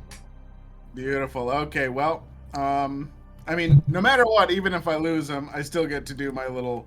I'll do my vice roll first to see how much of this stress I Will you burn off. will you do your little turn Yeah, on the catwalk? On the couch. perfect. 3 edge On the catwalk. on the catwalk. Yeah. Remove And free now stuff. I've put 3 of my New Yen in my stash because I'm thinking, you know what? It's a good thing. Upgrade your character, stuff like that. I remember actually reading that, so I'm gonna take my other 2 remaining New Yen. I'm gonna bet those for my gambling and see how this dumb idea turns out. I'm gonna learn to regret this real quick, but here's that fate roll. Yo! You got it, dude. 4 new Oh. yen. Oh, I lose my. a goddamn arm and you get a goddamn fortune. Fuck you, Klaus. I love you. As I told you, this job is gonna go smooth for me and rough for you, exactly as I predicted at the beginning. I feel real raw dogged. Oh, I'm putting those extra 2 Sorry. New Yen that I earned from gambling into my stash as well, and I tell you where to I'm get gonna hold on those to the fucking other New 2 Yen. coins. Yeah, that'll be my. I get. Am got I 2. supposed to do a second? I don't know what to do with the other one. Gamble more. Oh, I kidding. could get. I mean, thing is, I've only got 1 edge left. I feel like I'm really on the verge of overindulging a vice and negative, dangerous consequences. So, You would want to Gonna lose know your what- money in that situation.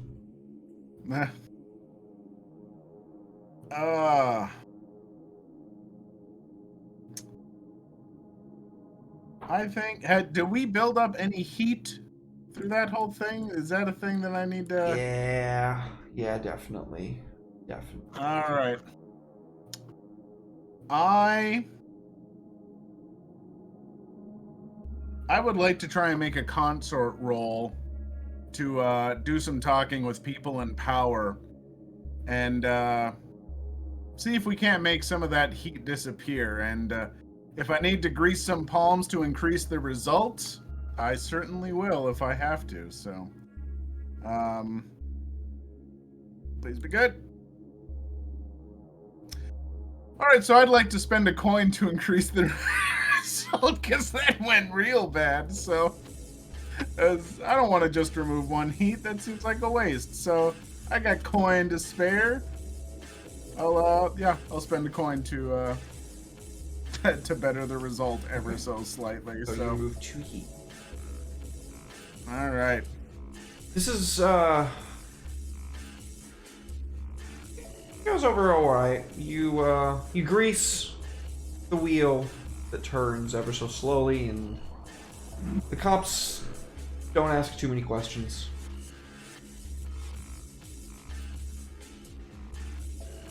Alright. Anon.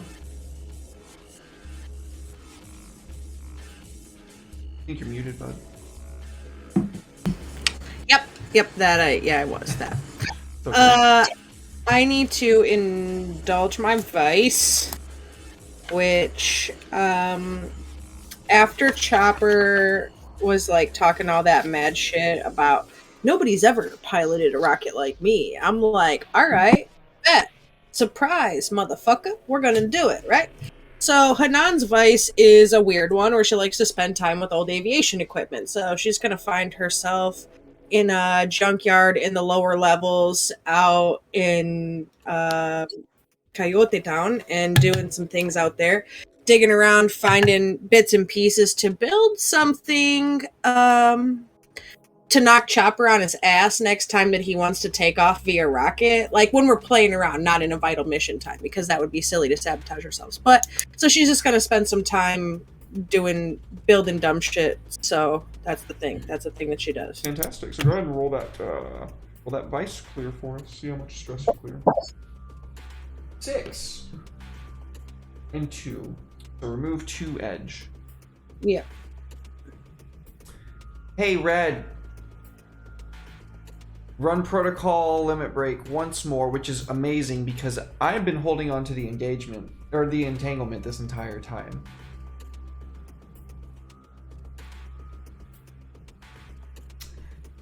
So, as you are out in this junkyard,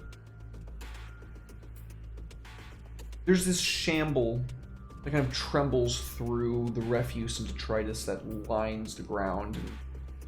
For a second, you just think it's like just the mound, something got moved somewhere and just kind of everything had to resettle. But then it happens again. And then the third time.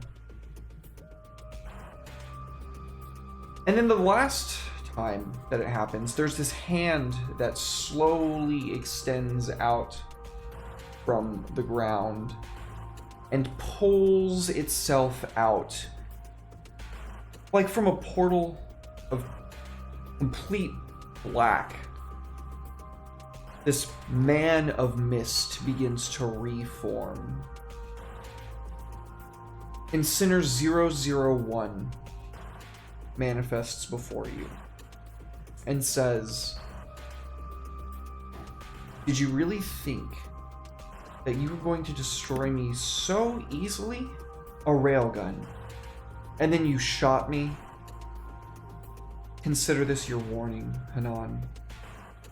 There are so many more to my legion. We have been building our strength for so long. And it is here, out amongst the broken memories and the dead of the past, that you will find you and everyone that you ever cared for."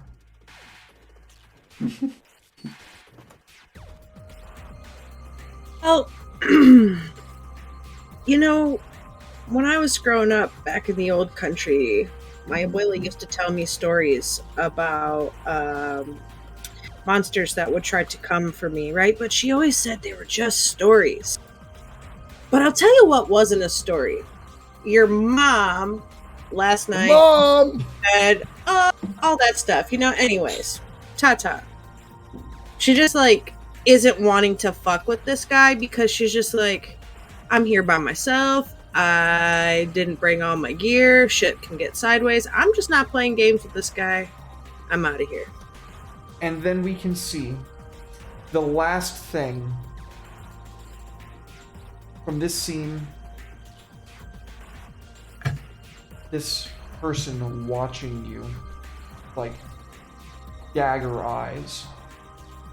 It's not over. I always feel like Somebody watching me. Hanan, you have one more downtime action. Yeah. I still have a fuck ton of edge. I really just need to burn that off. But that guy really just fucked up my whole plan, so fuck that guy. fuck that guy. I am missing a goddamn. Yeah, fuck that guy. It's You're the missing future, Balam. It's like not that big of a No, deal. I'm with you guys because I didn't do that well when I was trying to reduce our heat. So we've all been through a lot. It's stressful being Penelope Cruz on a regular basis, man. Like I'm really stressed out about it. Can't help it. I'm sorry you lost an arm. I did what I could. I really don't. I don't. I'm sorry, what? It's rough. You know. Yes! It's fucking kid. Eh. You know, I was thinking Oh, about. fuck you, Red. Lend Soul a hand here. I'm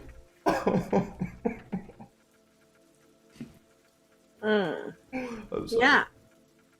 I'm gonna come visit you at your doctor, though. I'll bring you some tequila. That's very. I don't know mechanically what I can give you for that other than just let you guys role play out your scene. No. So, all right, my second thing, right? So I'm still a noob, and I am trying to figure out and remember how this shit fucking works. Hanan has one implant now. She has her control rig. Mm-hmm. I am wanting to work on upgrading that. Currently, the control rig essentially just will control the VTOL and my drone both without me being in the one or in touching the other, right? So, in the neural implants and things, there is a comm deck, Okay. and then my other thought is, there is a skin implant for Chameleon. Which is like in my list of things I also would like to do whenever I can do that, right? Mm-hmm. Is there a way to link that sort of Chameleon to the comm deck and control rig when I have all three of them? So that way, literally, Hanan can ghost in the machine. Like, she can cybernetically blank herself out, you know, as a crazy move that sometimes you get to do when you're being awesome. Does that make sense? What I'm trying to say? Sure. All right. So how do I go about? That would be a long-term project, I think. Okay. So you can call it Ghost in the Machine, and we will say that it is going to be an 8-tick clock. It's gonna be a big one because you're gonna be getting a pretty big thing out of it. All right. Let me do this right, because I know how to add this clock now.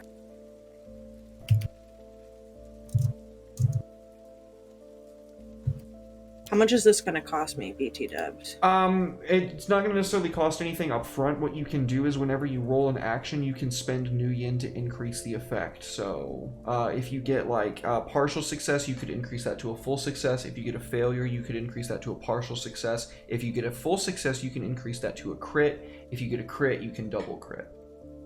Okay. That's a lot of words. So what roll do I need to make for that then?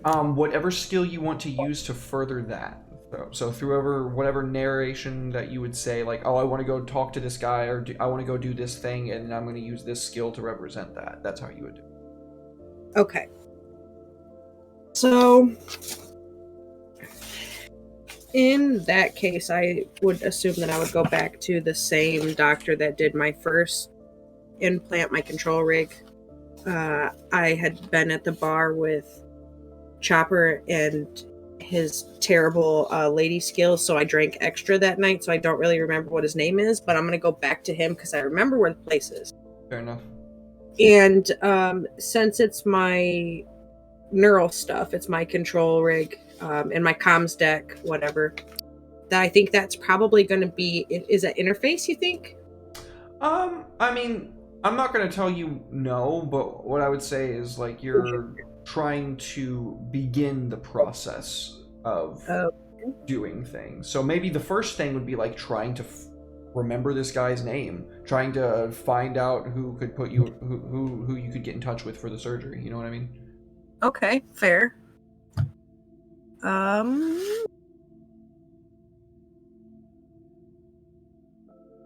don't even know what I would roll to remember or get in touch with the person. Because I have crap talking skills.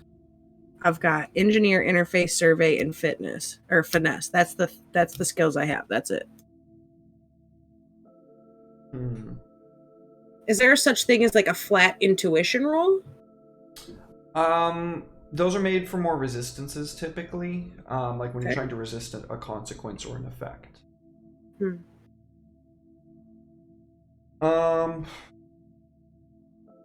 Let's see. If you want to use interface, we could say that you're trying to search through the virtual web, like through virtual reality, to find some lead on it. That would make sense.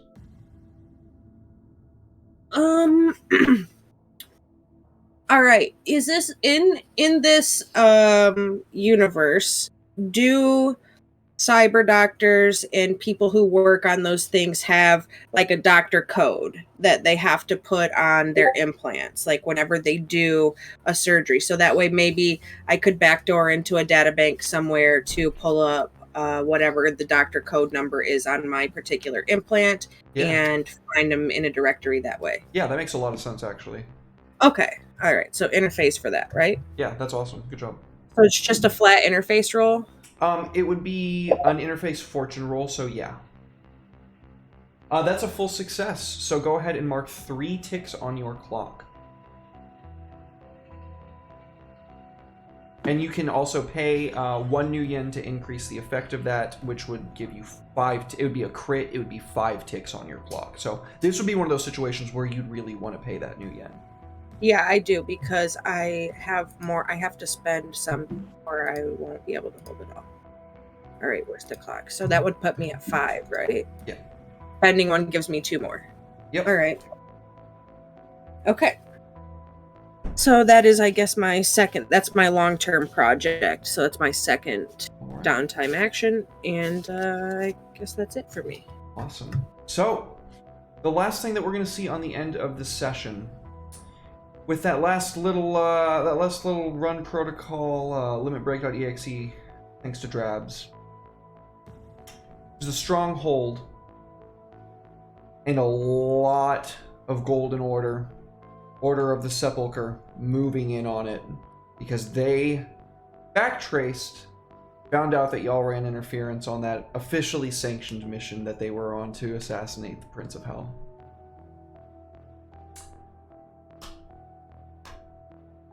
I need to put a limit on how many of those that can be in a session. I'm gonna do that. Yeah. Please! Fucking please! I think I'm gonna put the limit at 2. I only have so many limbs, buddy. I think I'm gonna put the limit at 2. Red, no. Please put it at 1. Just 1 is enough. 1's probably enough. You're right. Don't take my power away. That's what? What do we got Fuck now? you, 4? Red. That was a Fuck lot. you. Yeah, that was. Yeah, this is like Die 2 weak. for Die 2 weak. for Red in the beginning for Soul, 1 for me, and then 1 from Drabs. That's 4 we've got smacked with. Fantastic. Well, thank you everybody for being here for the first session of Saints and Sinners. This is going to be going on for 5 weeks, so I am super excited. I had so much fun with you guys. I hope that y'all did too. This is something that's been in my head for years that I've felt like I have to get out in some way, and I don't know, I feel like the system really works well for it. It's crazy and zany and shit just goes sideways and it's so much fun. But yeah, thank you guys. Thank y'all for being here. Much love. Let's all my players, please tell the people in chat who you are, what you do, and where they can find you. Klaus, go ahead and start us off. Sorry. Sure. I'm Klaus. You can find me on YouTube as the Dungeon Noob's Guide, where I make all sorts of videos teaching people how to play different TTRPGs and use various BTTs and tools to make games more accessible. My How to Play Sentinel Comics, the role-playing game, is hopefully going to be out sometime early-ish next week. So that video is almost done. So Awesome. excited to have that out there and plenty more on the way. Fantastic news. Well, thank you for being here, Klaus. Much love, dude. So nice to have you back on the channel. It's been too long, but we're glad to have you back. Thrilled to be back. Hell yeah. All right. Let's see. Uli, please tell the people who you are, what you do, and where they can find you. Hello, friendos. I'm Huli from Heroes and Hooligans, the OG hooligan of Heroes and Hooligans. You can find me at 2 little X's H00LI on Twitter, and everything else is Heroes and Hooligans. Heroesandhooligans.org is our website. We are an actual play channel similar to DMDM Studios. You can find me here on Friday nights, and you can find Derek with me tomorrow at our Trevor Project charity game one shot we're doing. Isn't some sweet money, but Hell yeah, I get to play a fucking thirsty sword lesbian. Hell yeah. hell yeah, you do. Hell yeah, you do. But yeah, that's where you could find me kicking around the TTRPG space. You know, kicking tail, taking names, doing the things. But yeah. Well, thank you for being here, Huli. It's so nice to have you on the Absolutely, channel, dude. bud. You're awesome. I'm so glad that we're friends. We haven't known each other for long, but you're cool beans, man. And I'm glad that we get to be homies. Thanks, buddy. Thanks for having me. Appreciate it. Soul, one of my day one ride or dies in this fucking whole ass community, dude. What's good? Yo, what's up, dude? We're doing a bunch of different things. I am part of way more than I'm comfortable talking about. But if you are interested in a more diverse, more variable community that you're seeing on DMDM Studios, there's a lot of places you can get that as well.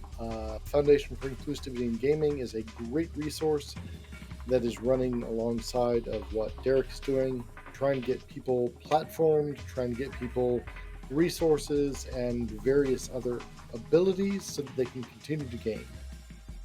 I am a good chunk of FIG, so yeah, if you're interested in making sure that people that are marginalized get a platform, shoot me a message. There's a lot I can do for and with you. It's really important. I do a lot of different other dumb shit that is not anywhere as important. Yeah, that's really my big one. Well, cool. Thank you for being here, man. So much love, so much appreciation. I know how busy you are, so thank you, dude. Don't downplay it. I know how busy you are. Jihan, one of my fucking IRL meat space friends, dude. So cool to have you back on the channel. I fucking missed you. I think you're muted, dude. Yep, I think he is muted. Oh, there he is. Oh, sorry about that. Hello there. I'm one of the players on this channel. Oh, yeah. You can find me here every Friday. I'm at Hussein Jihan on Twitter. If you want to find me there, I'll be here. Thank you for watching. Oh, thank you for being here, Jihan. Much love, dude. Much love. Thank you for just saying yes without all the crazy shit that I ask you to be a part of, and like, hey, I'm thinking about doing this. Do you want to be? You want to do that? And you're like, let's do it, dude. You're awesome, man.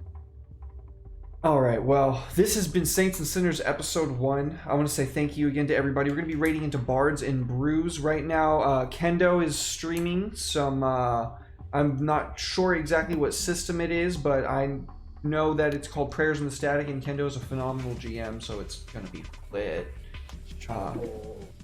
But yeah, so love you guys. Thank y'all so much for being here, and we will see you tomorrow on Huli's channel, and then Sunday for Teenage Mutant Ninja Turtles here at 2 p.m. Good night, everybody.